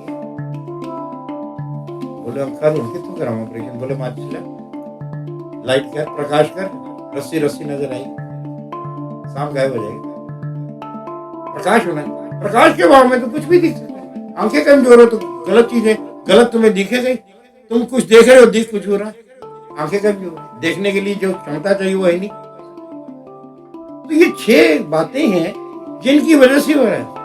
और भी बातें हैं आध्यात्मिक, ये क्यों हो रहा है? ये वेदांत कुछ बातें करता है, उसमें फिर समानाधिकरण्य की बातें, वेद समानाधिकरण्य सामान्य, और बात बोले ये सब उसका समझ क्यों नहीं आ रहा? वो ब्रह्म परमात्मा क्या है? बोले ये सब के पीछे बहुत कुछ क्लेश में हमने इकट्ठा कर रखा। उसके लिए अधिकारी चाहिए तो फिर बात समझ आ जाएगी, फिर सदगुरु मिले। और सदगुरु ठीक से सदगुरु साधना नहीं कराता, 1 मिनट में ज्ञान कराता, 1 मिनट में, जिंदगी भर नहीं करना पड़ता, कुछ भी नहीं। लेकिन वो अधिकारी तो हो जिसका मन शांत, चंचल नहीं, no purposelessity at all, and if there is no any kind of sin or bad deeds, जिसके मल विक्षेप जाके नहीं किंतु एक अज्ञान, ब्रह्म को नहीं जानता, यह ज्ञान तो है, लेकिन मल और विक्षेप जिसके नहीं है, 2 बातों को पहले कहा, मल और विक्षेप जाके नहीं किंतु एक ज्ञान। निष्ठा दास जी विचार सागर में कह रहे हैं, वेदांत का ग्रंथ है। माइया जो मुल्तानी होती है ना, सब पढ़ती है, सब साधु संत उनके पास वो कथा ही यही सुनने जाते, साधु संत यही कथा कर रहे होते हैं, जितने भी हैं सन्यासी, और वो सुन रही है, पढ़ रही है, केवल रोज का काम। वो क्या है? वो कह रही है कि मल और विक्षेप नहीं है, जिसके मल का मतलब होता है पाप, पाप के पीछे प्रवृत्ति है, वो जिसकी समाप्त हो गई हो, मल पाप समाप्त हो गई, और विक्षेप यानी मन की चंचलता, ये 2 बातें अगर नहीं है, मल भी नहीं रहा, विक्षेप भी खत्म हो गया, तो सदगुरु को 1 मिनट भी नहीं लगता। सदगुरु वो है 1 मिनट में ज्ञान करा, सामने बैठे, कुछ नहीं कर, आपको साधना वाधना कुछ नहीं करनी है, 1 मिनट का काम। और यही वेदांत का लक्षण है। वेदांत में इतना ही होता है, मल और विक्षेप अगर आपके निवृत्त हो गए हो तो सदगुरु सामने बैठे, इसी समय ज्ञान करा देगा, इसी समय। बिल्कुल कमाल की घटना, ये वेदांत की बात है। ये साधना क्यों कर रहे हैं फिर? बोले इसीलिए तो मल और विक्षेप की समाप्ति के लिए कर रहे हैं। अगर मल विक्षेप की समाप्ति कर रहे हो, फिर इतना मल इकट्ठा क्यों कर रहे हो? इस जगत के खाना पीना फलाना ढिमकाना यही इकट्ठा कर ले, पैसे कमा लेना, ये सारा का सारा क्यों इकट्ठा कर रहे हो? अगर तुम्हें सत्य ही जानना है, इसको तो विरोहित होना चाहिए। इसीलिए तो सदगुरु की बातें आएंगी नहीं अंदर, कितने भी 4 सदगुरु हो जाते, क्यों नहीं हो रहा? बोले इसीलिए नहीं हो रहा। नहीं बात समझे ना मेरी बात? बोले मैं तो समझना, समझ नहीं करा जी, कुछ आगे चलो कि नहीं हो गया काम? वेदांत क्या होता है? वेदांत की बात नहीं, जितना हम कुछ कर रहे हैं ना आज तक जो बोला गया, वेदांत की तो मैं बात ही नहीं करी। और वेदांत सर्वव्यापक है। और माया तो है ही नहीं, वो भी सर्वव्यापक है। माया क्या है? बोले अनिर्वचनीय, indescribable, you can't describe that, उसको तुम ठीक से नहीं कह सकते। ब्रह्म क्या है? बोले वो भी अनिर्वचनीय है, उसको भी ठीक से आप नहीं कह सकते। अनंत, और माया भी अनंत है। लेकिन जिस दिन कोई सदगुरु और इसकी मोक्ष पाने की तीव्र इच्छा, ये दो घटना हो, तो सदगुरु 1 मिनट में सामने उठा के ज्ञान कमाल की, और हो जाता है, और हुआ है। गुरु जी ने जीवन भर यही प्रयास किया, एक ही प्रयास किया। इस स्थान पर जिस महापुरुष का स्थान है, उन्होंने जीवन भर यही किया। इतनी सरलता में, इतने सरल भाषा में आदमी से बात करके करके कथा में बातें हो रही हैं। वो नहीं पता थी, कभी नहीं होता ऐसा, और गुरु जी बातें करते। दूसरे महापुरुषों के तो उसमें वही बात करना मन है। गुरु जी बोले नहीं, बात ही तो करनी है, तभी तो होगा, नहीं तो सुन लिया, अच्छा महाराज चलिएगा, वहीं छोड़ गया। बोला नहीं, वो ऐसा नहीं होने देंगे, वो सोने नहीं देंगे, तुमसे बात करेंगे बार बार, तुम बोलो। आदमी सतर्क रहेगा, और जब वो बोली जाएंगी, जैसे ट्यूशन पढ़ाते हैं, याद रहती है बात, उनकी नहीं रहती। शम दम उपरति दीक्षा श्रद्धा समाधान और शुभेच्छा सुविचारणा तनुमानसा सत्तापत्ति असंसर्गिणी पदार्था भावनी और तुर्य का क्या है? सिर्फ तू ही रहा और कुछ नहीं। जहां पर तुम ही रह गए और कुछ भी नहीं, न यह शरीर है, न मन है, प्राण है, वहां सिर्फ एक ही। जब इसी स्थिति में आओगे तो 7वीं स्थिति है वेदांत के अनुसार। और हम जिस ध्यान को कर रहे हैं वही स्थिति है वेदांत जो कह रहा है। अंत में जाके सारे एक हो जाते हैं। वेदांत जो कह रहा है इस साधना से भी वही है। जब मन गायब हो जाए, जब बुद्धि चुप हो, बुद्धिश्चैनविचेष्टते कामहु परमागमः। परम गति क्या है? परम सत्य क्या है? बोले जिस समय बुद्धि भी चेष्टा ना करे, सोच ही ना सके, सब कुछ सामने, वो है ही नहीं, उसके तो वो ठप हो गई, मन तो वहां गया ही नहीं, इंद्रियां तो बाहर ही रह गई, शरीर भी बाहर है। जब वो स्थिति आती है, और वो स्थिति में जब यही नहीं है, फिर जाने का कौन? अरे बोला पहुंच गया तो देख, जाने का कौन? तू खुद ही बताता भी रहेगा। तो जाने का तो छोड़ो, तू खुद ही बताएगा। और उस समय सचमुच में अगर वो होगा तो तुम भी कहीं ना कहीं सचमुच होगे। एक स्थिति तो ये है, एक स्थिति में मैं उस सिद्धांत में, उस स्थिति में एक स्थिति तो ये है कि उस समय तुम भी पूरी तरह से होगे, पूरी तरह से। ये नहीं, ये तो तुम हो ही नहीं ना। ये भ्रम टूट जाएंगे कि तुम ये हो, ये तो गया ना, ये तो है ही नहीं, तुम तो कुछ और हो। उस समय वो तुम होगे, और उसके सामने कोई भी चीज अज्ञात नहीं होगी, तो जानता ही है सिर्फ उस जगह पर जागा हुआ था मीर वो आईना है कटील, सोने से पहले रोज जिसे देखो, तो जगह ही पड़ा उसी के साथ। वही तो उसी के साथ की घटना है सारी, वही जान रहा है बिल्कुल, वो है पूरी तरह से। एक तो स्थिति है, एक दूसरी स्थिति थोड़ी सी भिन्न है, लेकिन ये पहली स्थिति तो ये है। और जो मुझे प्रवचन करना था उसमें यह है कि आपकी अनुभूति अलग अलग क्यों होती है, अलग अलग क्यों होती है, उसके कुछ रवैये हैं, कुछ कारण हैं। वो ऊंट किस करवट बैठेगा वो साधक पर निर्भर करता है। वहां थोड़ी थोड़ी सी डिफरेंशिएशन होती है।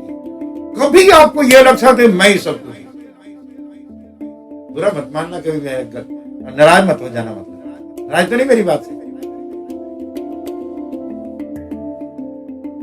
जी। कभी तो आपको ये लग सकता है, तो मैं पहली बात कही है, अभी तो आगे तो मैंने बोला ही नहीं है। पहला तो लक्षण साधक के बोल रहा, जो ध्यान करने वाले उनकी बात कर रहा हूं। पहला लक्षण तो यह है कि सो जो कुछ भी है, जो कुछ भी है, ये चाहे ये हो चिड़िया, चाहे ये हो, बोली चिड़िया, बोला ना चिड़िया नहीं है, मैं पागल है, तू कैसे हो सकता है? हो सकता है ये तुम हो, तुमको लगे कि मैं ही तो हूं। एक माई आई जानकर 4 बजे आई, जानते हैं आप उसे, नाम नहीं लो, उसके मन में कहती महाराज, बोला मेरे को इस सब ऐसा लगता है ये मैं ही हूँ, मैं ही। मैंने कहा टेबल, कहते मैं ही तो हूँ, लग रहा है मैं हूँ, टेबल नहीं है। कहते तेरा दिमाग खराब हो गया। बोलो यही तो पूछ लिया, दिमाग खराब है क्या मेरा? उस व्यक्ति को अनुभूति में ये शायद ये हो सकता हो, पहला नंबर की बात कर रहा हूँ, पहला नंबर ये हो सकता है उसको लगे कि मैं ही सब कुछ हूँ और कुछ भी नहीं है, मैं ही हूँ सब कुछ, ये जो कुछ है ये मैं ही हूँ, ये भी मैं ही हूँ। परमात्मा ये वो ना, उसकी कोई जरूरत नहीं, सब कुछ मैं हूँ, टोटली मैं हूँ। पहला लक्षण क्या है? मते को लिखे ही रह जाए जी, पंजाबी में क्या मते मुगालते मारे जाए, क्या बोला मैंने? What is fact? क्या कहा मैंने? मतलब तुम्हारा नाम तरुण, तुम ही हो सब कुछ। ये अनुभूति है भैया उसकी। अगर ये जाएगा और वो जो घटना किस करवट बैठेगी, एक को नहीं, बहुत बहुत लोगों को इसी करवट बैठती है। तो मैं ही तो हूं, ये मैं हूं, वो ये नहीं है, ये मैं हूं। मतलब मैं क्या की में आखा बात कही है, बाकी तो जब तुम्हारे साथ तब पता लग जाएगा। मैं जो कह रहा हूँ अभी पूरी नहीं समझ आएगी, जब मैं कह रहा हूँ तब समझ आएगी, जब आपको लगेगा। दूसरी जो घटना है वो और रिमार्केबल, फिर तुमको गायब होना पड़ेगा, फिर तुमको ही गायब हो जाना पड़ेगा। मैंने कहा ना कि भिन्नता कहाँ है? भिन्नता तो बहुत तरह की हो सकती है, वो एक निश्चित सिद्धांत नहीं है कि कृष्ण के बाल यहाँ से हिल रहे हैं तो वही कृष्ण है, बोला ना, ऐसी कोई बात नहीं। पंखा इधर चल रहा है तो इधर ही लगे, बोले कृष्ण नहीं है, इधर आम है, ऐसे नहीं होता। वो एक बार बॉम्बे गया, पार्टी पर था, वहां से बात हो गई थी, वहां आवाज आई तो वो मंदिर था अंग्रेजों का, वहां गया तो राम जी की आरती हुई, राम जी के ना बाल हिले इधर, मैं तो चंबे में पड़ गया। मैंने कही क्या हो गया? वो सब ठीक था, कुछ बात नहीं, मैं बड़ा परेशान, इधर उधर आरती हो रही है, लोग तो बाद में पता लगना जो भी था, पर बाल हिल गए। राम जी मतलब क्यों जी?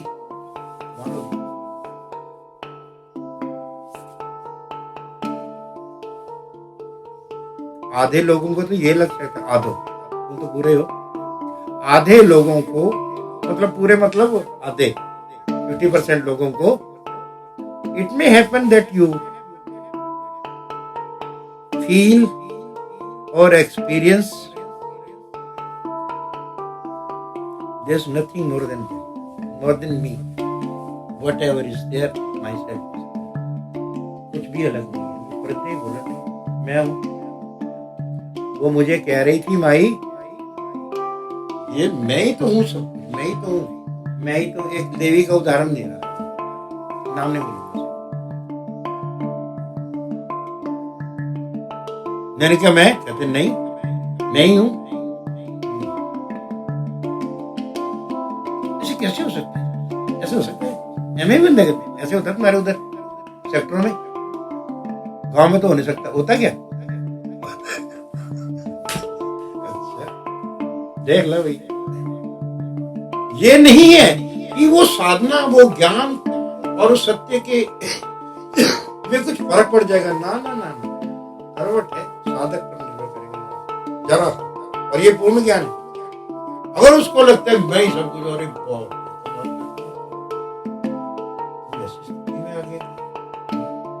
पहले लक्षण की बात करें,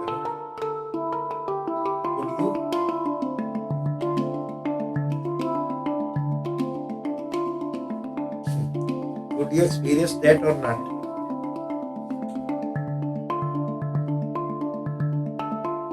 बात क्या डाली बाकी तब it may that I'm wrong. If that happens with you, then I'm right.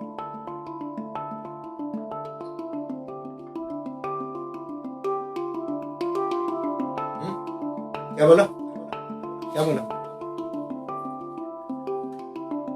कि ऐसा ना बैठे बैठे, मैं उसे पुंजे बैठा थी, मैं तो ऐसे बैठ गया और सोचा ऐसे बैठ गए। ऐसा लग सकता है, हो सकता है आपको लगे कि मैं ही सब, और ये उस स्थिति की बात करूंगा, उस स्थिति में आपको लगे कि कुछ भी नहीं, कुछ भी अलग नहीं है, मैं ही। एक घूंट चाय पी लो या गले चाय के अंदर मैं आया एक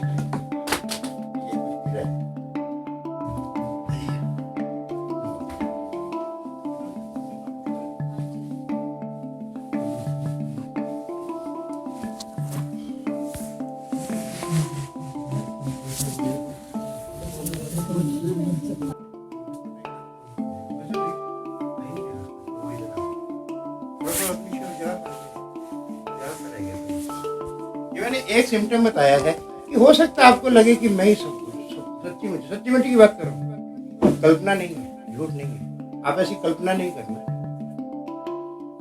उस समय ये मैंपन की जो प्रतीति है, ये नहीं होगा कि मैं हूं, आपको लगेगा कि मैं हूं। किस तरह का होगा वो तो उस समय की बात है। अभी वो जो मैं भाषा बोल रहा हूं ना, उसमें लागू नहीं होगी पूरी, क्योंकि आप ये समझते ये मैं हूं। अगर इससे ज्यादा भी हटेंगे तो ध्यान में आपको लगता है कि मैं हूं, ऐसा लगेगा, शायद ऐसा सोचेंगे अगर, तो उस स्थिति में जाकर के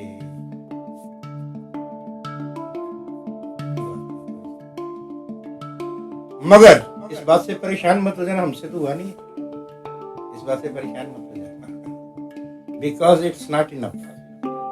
यही है नहीं, दूसरी करवट भी है, तीसरी भी है, भी दूसरी कह देता हूं, बस तीसरी नहीं कहूंगा, दूसरी, दूसरी में भी दो विवेचन करूंगा, दो स्थितियां हैं उसमें। मैंने कहा था आपने मेरे को बात करने नहीं दी, असल में तुम्हारी गलती बड़ी भारी, मेरे को सारा रिकॉर्ड करना। मैंने कहा मैं अपनी बात, मैं चौथे सीढ़ी तक आके पांचवें में रुक गया था, शायद वो कहने नहीं दे रहा था या आप मेरा साथ नहीं दिया। मैंने तो बहुत कुछ कहा, बहुत कुछ कहने, और ये ना हो कि बाद में मेरे बाद में कहीं रुक जाए, इसलिए सारा मटेरियल यूट्यूब पे डाला, जो भी भजन कीर्तन जो प्रवचन हुए।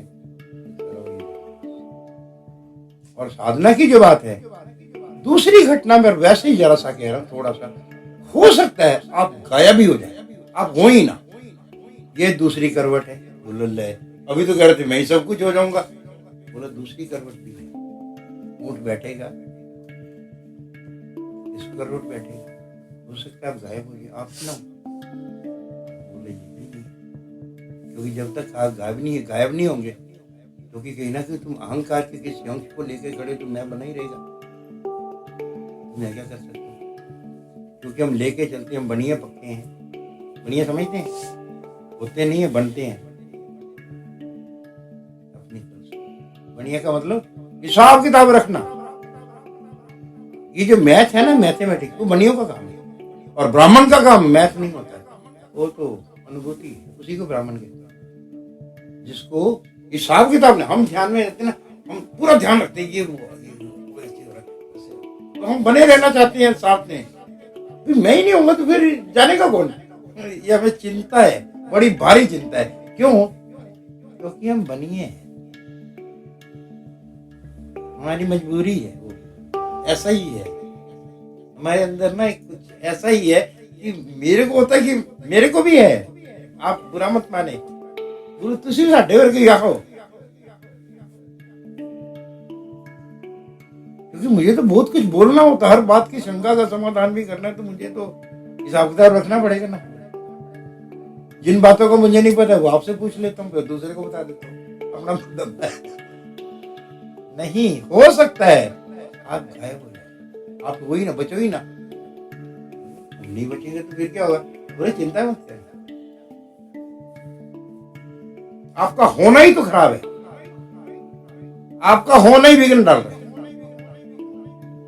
ये सत्य की जब पराकाष्ठा आएंगी तब उसमें ये बातें काउंट करती हैं। इसके मायने हैं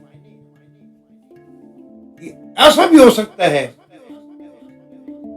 ऐसा भी हो सकता है, सन्नाटा ही गूंज रहा, ऐसा भी हो सकता है। सदा अपनी ही सदा हो। ये भजन है, गजल है, बड़ी कमाल की, एक बिल्कुल ध्यान के अनुसार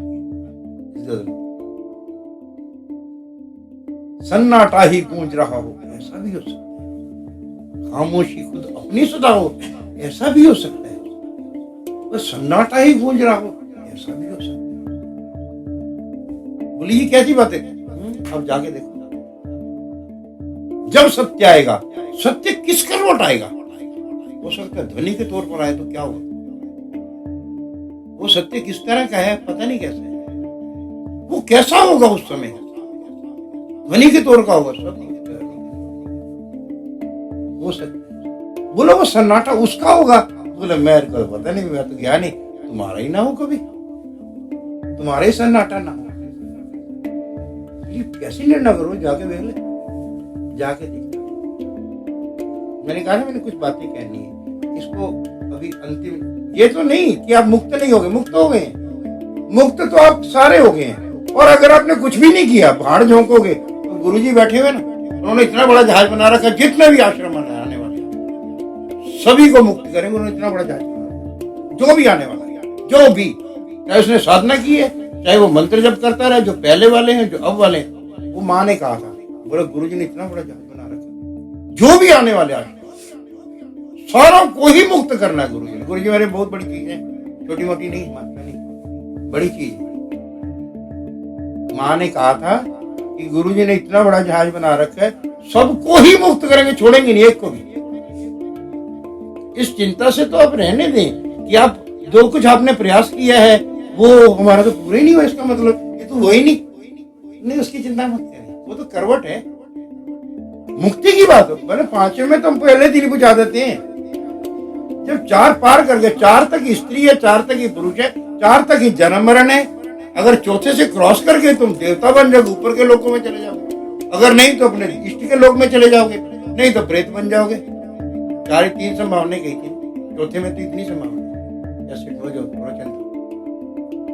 पर हम तो वहां रुकने नहीं देते, चौथे पर ज्यादा देर रुकने ही नहीं देते कि उसके अंदर और कुछ संभावनाएं हैं बहुत सारी, कि नहीं वहां रुक गए तो फिर 5वें पे जाना मुश्किल है, तो हम सीधे ही 5वें में निकाल देते ताकि वो समस्या खत्म हो जाए। 5वें पहुंच गए, ये जो ऊर्जा है नीचे प्रथम केंद्र पर, उसको वहां आना ही पड़ेगा, आएगी। अगर वो नीचे की ऊर्जा बिल्कुल बंद हो चुकी है, फिर किसी के बाप की ताकत नहीं कि तुम्हें पैदा कर, वो ऊर्जा ही तो है नीचे, जिसको हम बाहर फेंकते हैं, कई जरिए से फेंकते हैं, एक आधे स्टाइल से नहीं, कई स्टाइल से बाहर फेंकते हैं। और जो गारस्थ जीवन है, कंजुगल लाइफ है, उसमें हम सारी की सारी ऊर्जा उधर ही फेंकते, तो ऊपर जा ही नहीं पाती। हम तो ऊर्जा को पहले 5वें केंद्र पर लाके खड़े कर देते, और धीरे धीरे धीरे वो नीचे इनेक्टिव होता जाएगा, बंद होता जाएगा। पहला केंद्र बंद हो गया, दूसरा भी बंद हो गया, तीसरा भी बंद हो गया, चौथा भी गया, अब तो 5वां भी बंद हो गया, 6वां भी कभी कभी बोलता है। ऐसी स्थितियां साधकों की, जिनके 6 भी बंद हो गए हों, तो किसी पास से देना रहा हो, भाई को पास से दो। 6वां भी ऊर्जा से अगर बंद हो गया, ऊर्जा चलनी बंद हो गई क्रमिक तौर, ये सब कुछ बंद होता जा रहा है। अब ऊर्जा वहां काम करेगी, नीचे आएगी नहीं, करोड़ों साल से वो नीचे ही है। अब धीरे धीरे उसको जागृत करके ऊपर लाए, अब वो नीचे जाएगी ही नहीं, उसी ने तो पैदा करना है। इस ध्यान की कमाल की घटना की, अब बल विक्षेप है तो कोई बात नहीं, आपको विषय शक्ति है कोई बात नहीं, संबंध है, कार्य क्षेत्र है, सब कुछ है, उसके बीचों बीच आपके मन को भी चुप कर देना, वासना रहित भी कर देना इसी ने। उनके संस्कार जो कर्म है, वासनाएं, जन्म जन्म की छाप है, जो जन्म जन्म की प्रवृत्ति है, उसको भी समाप्त करना इसी ने, क्योंकि वो अलग अलग लेवल पर हो रही है। जब लेवल सारे उठ जाएंगे तो अपने आप ही गिर जाएगा, अपने आप ही गिर जाएगा। 5वें पर आकर के आप मुक्त तो सारे ही है ना, लेकिन बात सत्य की है। वो जो सत्य है, पहला नंबर तो अपने आप को जानना, और फिर उसके बाद उस परम सत्य को जानना है। की जिज्ञासा बहुत जरूरी है। अपने भीतर ये पलीता लगा के रखे कि हमने उसको जानना है, वो क्या हो सकता है, वो तत्व क्या है, उसको जानने वाला बड़ा कमाल का आदमी होता है, बड़ा rare. They are very very very rare. हम तो नीचे से ही फुर्सत नहीं है हमें, और जो वहां पहुंच गया होगा, धन्य भैया किनिया पुड़िया चढ़े हैं, छाल मारी गया, उतने दिन खींचे होना किसी ने नहीं, अगर चलो तो क्या होना, फिर कुछ भी हो सकता है। किसी ने ऊपर उठा दिया हो, किसी ने ऊपर से खींच लिया हो, उन्हें छलांग मारी हो, घोड़ियां चढ़ के गए, कुछ भी हो सकता है। लेकिन 5वें बार पहुंच गया, छोटी बात नहीं है। ये तो कमाल है गुरु जी का। इस परम साधना को देखे करना कुछ नहीं, साला बैठने ही आंख बंद करके, इतने में ही हाँ चलता हुआ सब कुछ अपने आप होगा। वो है ना अंदर बैठेगा, वो कराएगा नहीं, वही तो कर रहे, तुम तो खाली निमित्त हो, तुम तो खाली ऐसे ही बैठे हो, तुम तो साथ देना जा रहा था, बाकी तो उसने करना है, वो कर रहा है, उसका कमाल है। ये मत सोच लेना कि तुम्हारा तो इतना ही कमाल है। शुक्र है एक बार भजन गाता था मैं, ऐसे ही गुनगुना रहा था, निर्दोष शरण में आ तो गया, मैं ऐसे भजन गा, हरिओम शरण का भजन गा, तो गुरु जी ने बोला वाह कमाल कर दिया, आ तो गया, शुक्र आ तो गया शरण में, परमात्मा शरण में आ तो गई, बहुत बड़ी बात। और आ गया है, तुम आ गए हो, बाकी काम उसका है। उन लोगों को लाने का प्रयास भी किया हमने, थोड़ी सी ऐड दी थी, प्रचार नहीं करते, हम जाते ही नहीं, तो धीरे धीरे आगे देखेंगे जैसा। लेकिन उसमें आ गया, वो बाकी काम तो वो करेगा, उसको प्रवेश करा दिया ना सदगुरु को, परमात्मा को, वो अपने आप ही करेगा। वो तुम्हें ऐसी जगह ले जाएगा, नीचे तो गिरने के मतलब ही नहीं। और कृष्ण तो कहते हैं नामे भक्त प्रणश्यति, गीता में कहते हैं मेरा भक्त नीचे गिरता ही नहीं है, गिरता ही नहीं है, मैं गिरने नहीं देता। नामे भक्त प्रणश्यति, मेरा भक्त कभी नहीं गिरता। और मोक्ष तो सबको हो गया है, चिंता ही छोड़ दें। मगर सत्य क्या है, अभी तो अगला चल रहा है, सत्य क्या हो सकता है। मैंने कहा ना, सत्य में हो सकता है आपको लगे कि मैं ही हूं, कमाल है, ऐसा भी हो सकता है। मगर दूसरा पक्ष भी है कि आप गायब भी हो जाओ, बिल्कुल मैं हूं ही नहीं और हूं भी नहीं, और फिर भी तुम जान रहे हो, ये अलग तरह की घटना सर, ये कैसे होगा, हूं भी नहीं फिर भी जान रहा हूं। बोलो जाके देखना, हो सकता है ऐसा हो जाए, ऐसा भी हो सकता है। खामोशी खुद अपनी सदा हो, सदा का मतलब आवाज, ये जो चुप्पी है ना, हो सकता है अपनी आवाज हो, चुप्पी, बोल भी नहीं रहा फिर आवाज मेरी, बोलो यही तो दुविधा बनी। खामोशी जो चुप्पी है, बिल्कुल सन्नाटा चुप्पी, हो सकता है मेरी आवाज हो, मैं बोल ही नहीं रहा, बोला यही, ये तो उस स्थिति में बता। खामोशी खुद अपनी सदा हो, सदा का मतलब आवाज, ऐसा भी हो सकता है। सन्नाटा ही गूंज रहा हो, ऐसा भी हो सकता है। दो बातें हैं, ये उच्चतम स्थिति की घटना कह रहा हूं, ये जो गजल कह रही है ना, खुद इनका डूब रहा हो, ऐसा भी हो सकता है।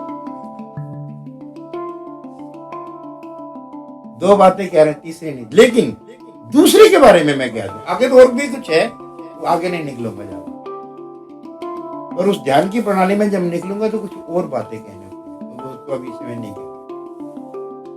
तो बोले ये जो मैं गायब हो जाऊंगा, ऐसा हो सकता है। बोला फिर अगर गायब हो गया तो मैं खत्म हो जाऊंगा। बोला नहीं ऐसी कोई बात नहीं, तुम होगे, तुम्हारा अहंकार नहीं होगा, तुम मैं अस्तित्व के प्रति मैंपन की भावना नहीं होगी, ऐसा भी होने की संभावना। लेकिन घटना का जो प्रभुत्व है, प्रभाव है, इंपॉर्टेंस है, वो बराबर है, चाहे तुम हो जाओ चाहे तुम गायब हो जाओ, एक ही बात। ये भी करिश्मा है, अजीबोगरीब बातें हैं। हो सकता तुम ही सब कुछ हो जाओ, हो सकता तुम बिल्कुल ही गायब, लेकिन उस बावजूद उसके गायब होने के तुम हो सच्ची में, ये तो उस समय पता नहीं। उस ना होने में एक अंतिम घटना को मैं बीच की एक कड़ी तोड़ रहा हूं, बीच में छोड़ रहा हूं, एक कड़ी होगा, उससे आगे का अंतिम, वो बड़ी रिमार्केबल, उस तक तो पहुंचे तो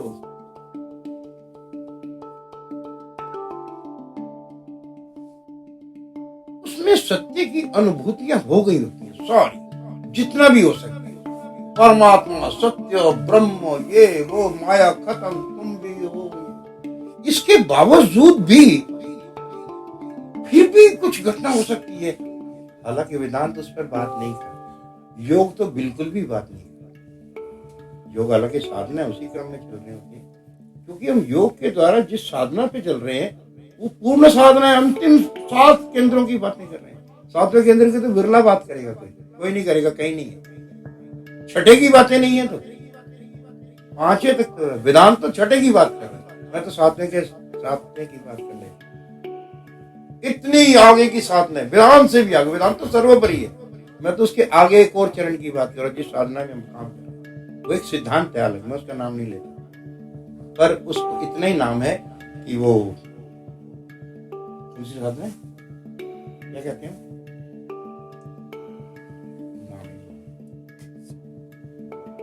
उस साधना में जब परमात्मा का साक्षात्कार भी होगा, सब कुछ होगा, जो कुछ भी हो सकता है, जो कुछ भी हो सकता है, अनंत साधकों को जो भी हो सकता है, उसमें से आपको भी वो हो जाए। उसके बावजूद एक घटना हुई, उस पर कोई विरला ही पहुंचता है। वो तो तगड़ी जिज्ञासा चाहिए, इतना बड़ा जिज्ञासु चाहिए। वो जिज्ञासु होते ही कम है।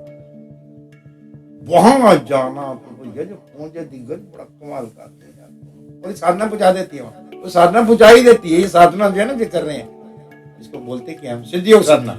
हाँ, सिद्ध योग साधना जो है ना, वहां आपको पहुंचा ही देगी, पहुंचाती ही है, आपको पता ही नहीं होता। और जब घटना होती है उस समय परमात्मा भी गायब हो जाता है। इतनी बड़े घटना को जा रहे हैं हम, यहीं पर करनाल में। मेरे गुरुदेव की बहुत बड़ी देव। लोगों को तो जो धर्म संप्रदाय है उनके तो पहुंच से वैसे ही बाहर है। भक्ति वाले तो चौथे शरीर तक की बात करें, वहीं पहुंच नहीं पा रहा, वहीं नहीं पहुंच पा रहा, वहीं पहुंचना मुश्किल। कहा था मैंने कि बहुत बड़ी घटना अगर पहुंच जाए तो बड़ी बात है, लेकिन अंतिम नहीं है। अंतिम मत मानना, अंतिम नहीं। अगर वहां अटक गए तो मुश्किल हो सकती है, 5वें में नहीं पहुंच पाओगे। वहां से चौथा शरीर ऐसा है जहां से क्रॉस करना मुश्किल है। वहां सदगुरु की बड़ी तीव्र जिगर है, वहां रुकने नहीं देते कि नहीं, you are not to stop here, otherwise you will lose all that. अभी तो चौथे से फट क्रॉस करा देगा, आगे चला गया, आगे चला। 5वें पर पहुंचना जरूरी है। 5वें पर पहुंच गया, फिर ऊर्जा सारी मान जाए। वो सारी की सारी जितनी ऊर्जा है फैला हुआ सारा का सारा ऊपर ठोस हो गया, खत्म। नीचे जाने की संभावना खत्म। जन्म मरण तो हो गया, पाप पुण्य कर्म ये वो वासना सब गया। कितनी भी रह जाए तब भी कोई दिक्कत वाली बात ही नहीं। ये नहीं कि उसे खत्म ही हो जाना, रहे भले तुम वहां पहुंच गए। और उसमें सबसे बड़ी घटना है कि आप अपने आप को जाना, अपने आप को जान लेना। शास्त्र जितने भी हैं इस बात को कहते हैं कि अगर अपने को नहीं जाना तो कुछ भी नहीं जाना, कुछ भी नहीं जाना। कुछ भी तुम जानते हो, तुमको अपना ही नहीं पता। जान भर का ज्ञान है, तुम्हें अपना ही नहीं पता। और वो व्यक्ति बड़ा अचंभे का आदमी है जो अपने आप को जानता है। वो मुक्त हो जाते हैं इन सारों से। जो वहां जानता है ये क्या हो जाता है। तुलसीदास जी एक बात कहते हैं, अभी कहूं कि नहीं, आदमी अभी क्योंकि उसमें फिर मैं नाले बेटे में आ जाऊं क्या करते भाई, क्योंकि हम कुछ संभावनाओं को पहले नहीं कह रहे, भले ही आपके साथ वो घटना हो भी चुकी हो, क्योंकि हमने छठे ही नहीं 7वें की भी साधना कराई।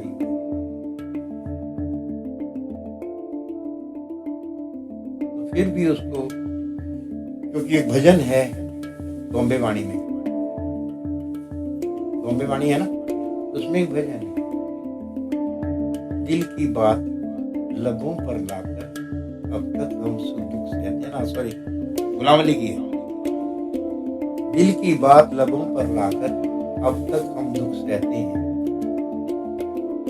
अगर मुंह से कह दी, लबों पर आएगी बात, तो बाद में पछताना पड़े मुझे। तो कुछ गुप्त घटनाक्रम है जो मुंह से नहीं कहने होते, परमात्मा को कबूल नहीं है, कहने वाला के पीछे बैठाना पड़ेगा, क्योंकि उसकी तरफ से वो ये होगा कि आदमी काबिल नहीं है।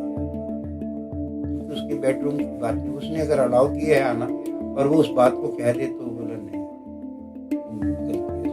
उनको प्रवेश दिया उधर, तुम बातें कहो नहीं, कुछ छिपा के रखना, और किताबों में नहीं होती बात, अनुभूति साधक। एक तो यहाँ मैं ही सब कुछ हूं, ऐसा भी हो सकता है, अगर नहीं हुआ तो घबराने की जरूरत नहीं, सबके साथ नहीं होता। दूसरी घटना है कि आप ही गायब हो जाओ, ऐसा भी हो सकता है। अगर ऐसा नहीं हुआ तब भी घबराने की जरूरत नहीं, क्योंकि ये जरूरी नहीं है कि सबके साथ ऐसा होता है।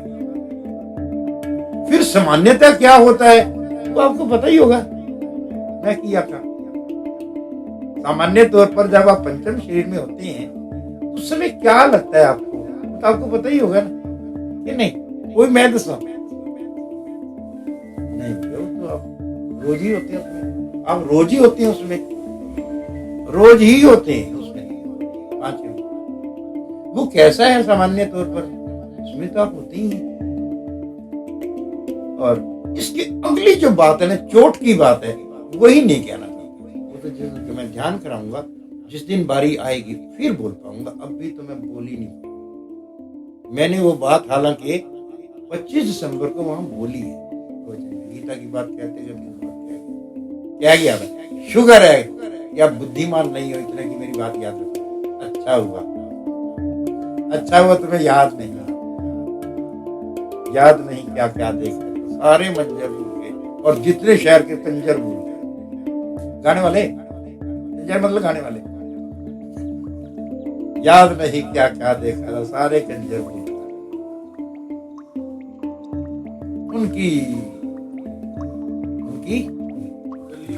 गलियों से, उनकी गलियां, तुम भी अच्छा चलो, अब गली गली की बात है भैया, बोला हमारा तो आना जाना है। अच्छा, उनकी गलियों से जब लौटे अपना ही घर भूल गए,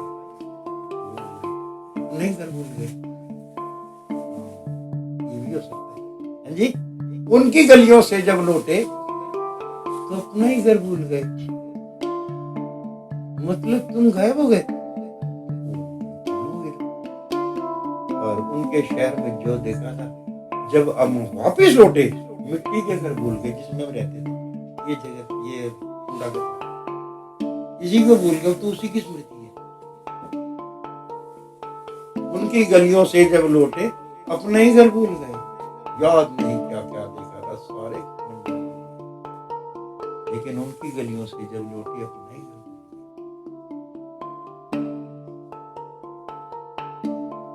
शीश महल में क्या था, क्या देखा था, मिट्टी के घर। वहां जाने पर कैसा होता है, वही है। और ऐसा नहीं है कि तुम सारे बैठे और ऐसा ना हुआ हो, ऐसा नहीं है, चिंता मत करो। और जरूरी नहीं है कि वो जो मैंने 2 बातें की वो आपके साथ हो ही, ऐसा कोई जरूरी नहीं है।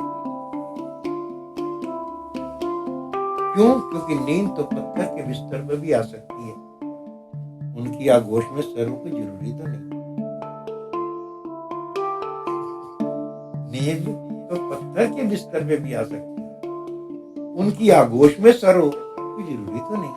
सोने को जरूरी नहीं है आप ही सब कुछ हो जाओ,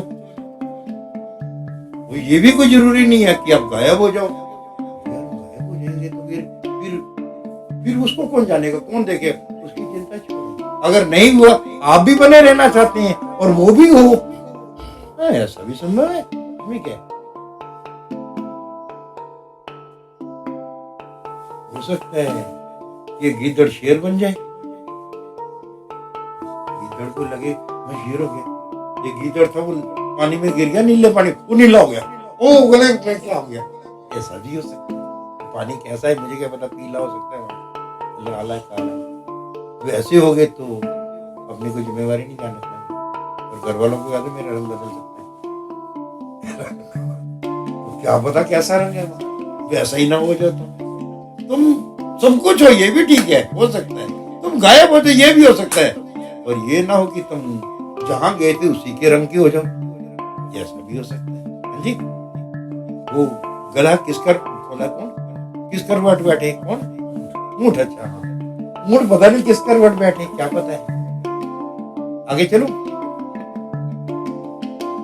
ये निश्चित नहीं कर सकते कोई भी महान आत्मा। महर्षियों की बातें करो, महर्षि तो बहुत बड़ी महर्षि भी नोइती जैसा कह रहे हैं ना, ऐसा ही नहीं है, ऐसा ही नहीं है, क्योंकि जैसा कहा जा रहा है उसकी भाषा नहीं है, फिर भी इशारों में बात। गुरु नानक देव भी, कबीर भी, सारे बड़े बड़े महान आत्मा वो कह तो रहे हैं, वो कहते भी कह तो रहे हैं, लेकिन एग्जैक्ट नहीं निकल पा रहा, एग्जैक्ट नहीं कह रहा। जानते हैं, मालूम है सामने है घटना, फिर भी कह नहीं पा रहे।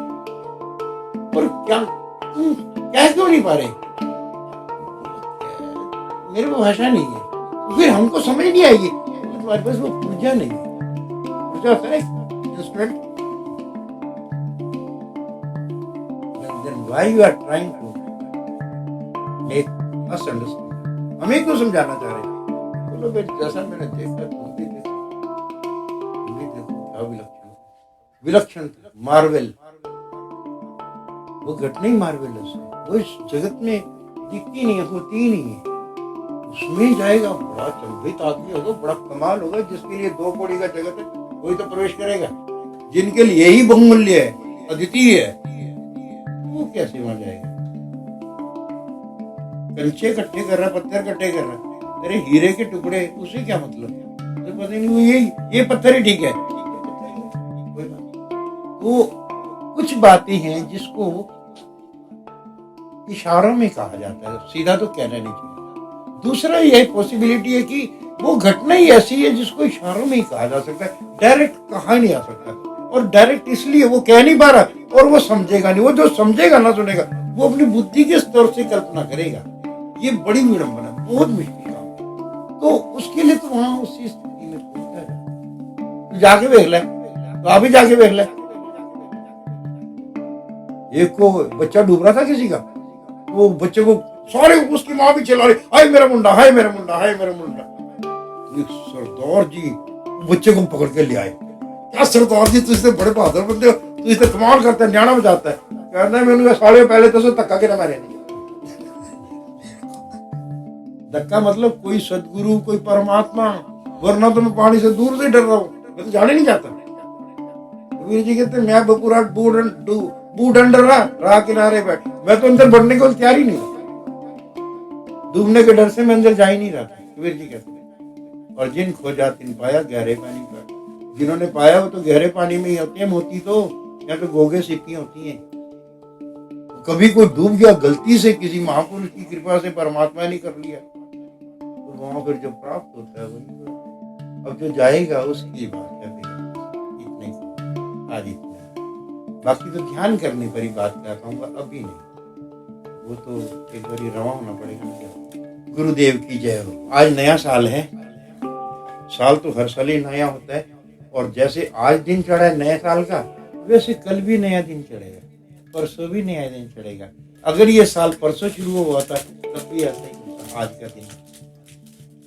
अगर ये साल बुधवार को शुरू होता तो आज का दिन ऐसा ही होता ना, और कल का दिन भी वैसे ही होता अगर कल चढ़ता तो, और परसों अगर वो साल चढ़ता तो वैसे ही होता। ये तो वायदा वे निर्धारण है। अगर हम हनुमान जयंती से चलें, हनुमान जी के उससे, उनका तो दिन अलग होता है, वो साल की गणना। ये तो विक्रमादित्य की गणना है ना, ये तो ईसाइयों की गणना है। हमारी तो विक्रमादित्य से चलेगी, वो तो संक्रांति पर आएगी, मार्च में आएगी, जब पहला रात आएगा उस दिन नया साल होता है। तो कम से कम इस समय जो प्रचार में क्रिश्चियनिटी का जोर है कि वो जो साल है गणना, हर एक आदमी डेट इसी ढंग से देखे। लेकिन मुसलमान अभी भी तेज हैं बहुत, वो तारीख कहते हैं, तारीख उर्दू शब्द है। हम तो तिथि नहीं बोलते, हम तो डेट बोलते हैं। और लेकिन तारीख जो है वो उर्दू की है। उर्दू में वो तारीख जो है ना वो अलग होती है, वो मुहर्रम के ढंग से चलेगी, और जो उनकी वो होती है गणना हिजरी। हिजरी में उनका साल अलग होता है, अलग दिन, तो इस दिन को नहीं मानते। तो बस ऐसे ही है कुछ हिसाब। अगर गणेश जो कृष्ण भगवान है उनके साल से चले तो फिर जन्माष्टमी का पहला दिन होता है। जिस दिन जयंती होती है ना किसी की, उसी दिन पहला साल का दिन होता है उनके हिसाब से। अलग अलग साल है, आप अपनी डेट गिन लो, जो भी डेट आपकी तारीख है, तो आपकी जयंती, आपका जो संवत है उसी ढंग से चलता है। मेरे 70 साल से चल रहा है। 2 मिनट, हाँ चलो निकल लो पतली गली। लो जी प्रसाद, थक गए इतना क्या। जय सबके लिए मंगलमय हो ये साल। और क्योंकि ध्यान रखना मेरी बात, आखिरी सॉरी भूल गया, बृहस्पति जी इस समय अकेले लगन में है। राहु 1.5 साल से वहां बैठा था, पार नहीं होने दे रहा था अध्यात्म को, बहुत बड़ा रोड़ा था, वो निकला है। केतु भी वहीं सामने देख रहे थे। बृहस्पति तो आए वहां पर, चांडाल योग बना हुआ था, साधना की तरफ, अध्यात्म की तरफ से वो परेशानियां आ रही थी। वो राहु अब 12वें चले गया, बृहस्पति इस समय अकेले हो गए। सितंबर से आए हुए हैं, अभी तक अकेले ने, चांडाल योग बना हुआ। आदमी ठीक से नहावे नहीं, साधना ठीक से करे, अनुभूति ठीक से ना, विघन डाल रहा। अब बृहस्पति अकेले में, और आज मार्गी वक्री चल रहे थे, अब मार्गी हुए कल से। तो ये इसीलिए आप लोग नहीं, आप तो नए साल के लिए आए हो, मैं तो पुराने हिसाब से चल रहा हूँ। तो ये जो समय है अध्यात्म के लिए, बृहस्पति वो पूरा का पूरा काम कर, अपनी लगन को देख रहा है, दोनों लगन को। तो इस समय ज्ञान का ये भी मई तक है समय, मई के बाद वो उसमें चले जाएंगे वृष राशि में।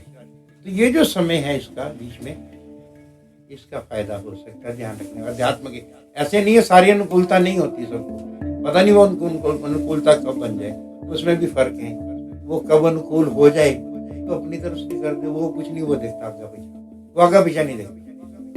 तो ऐसा भी थोड़ा सा साथ दोगे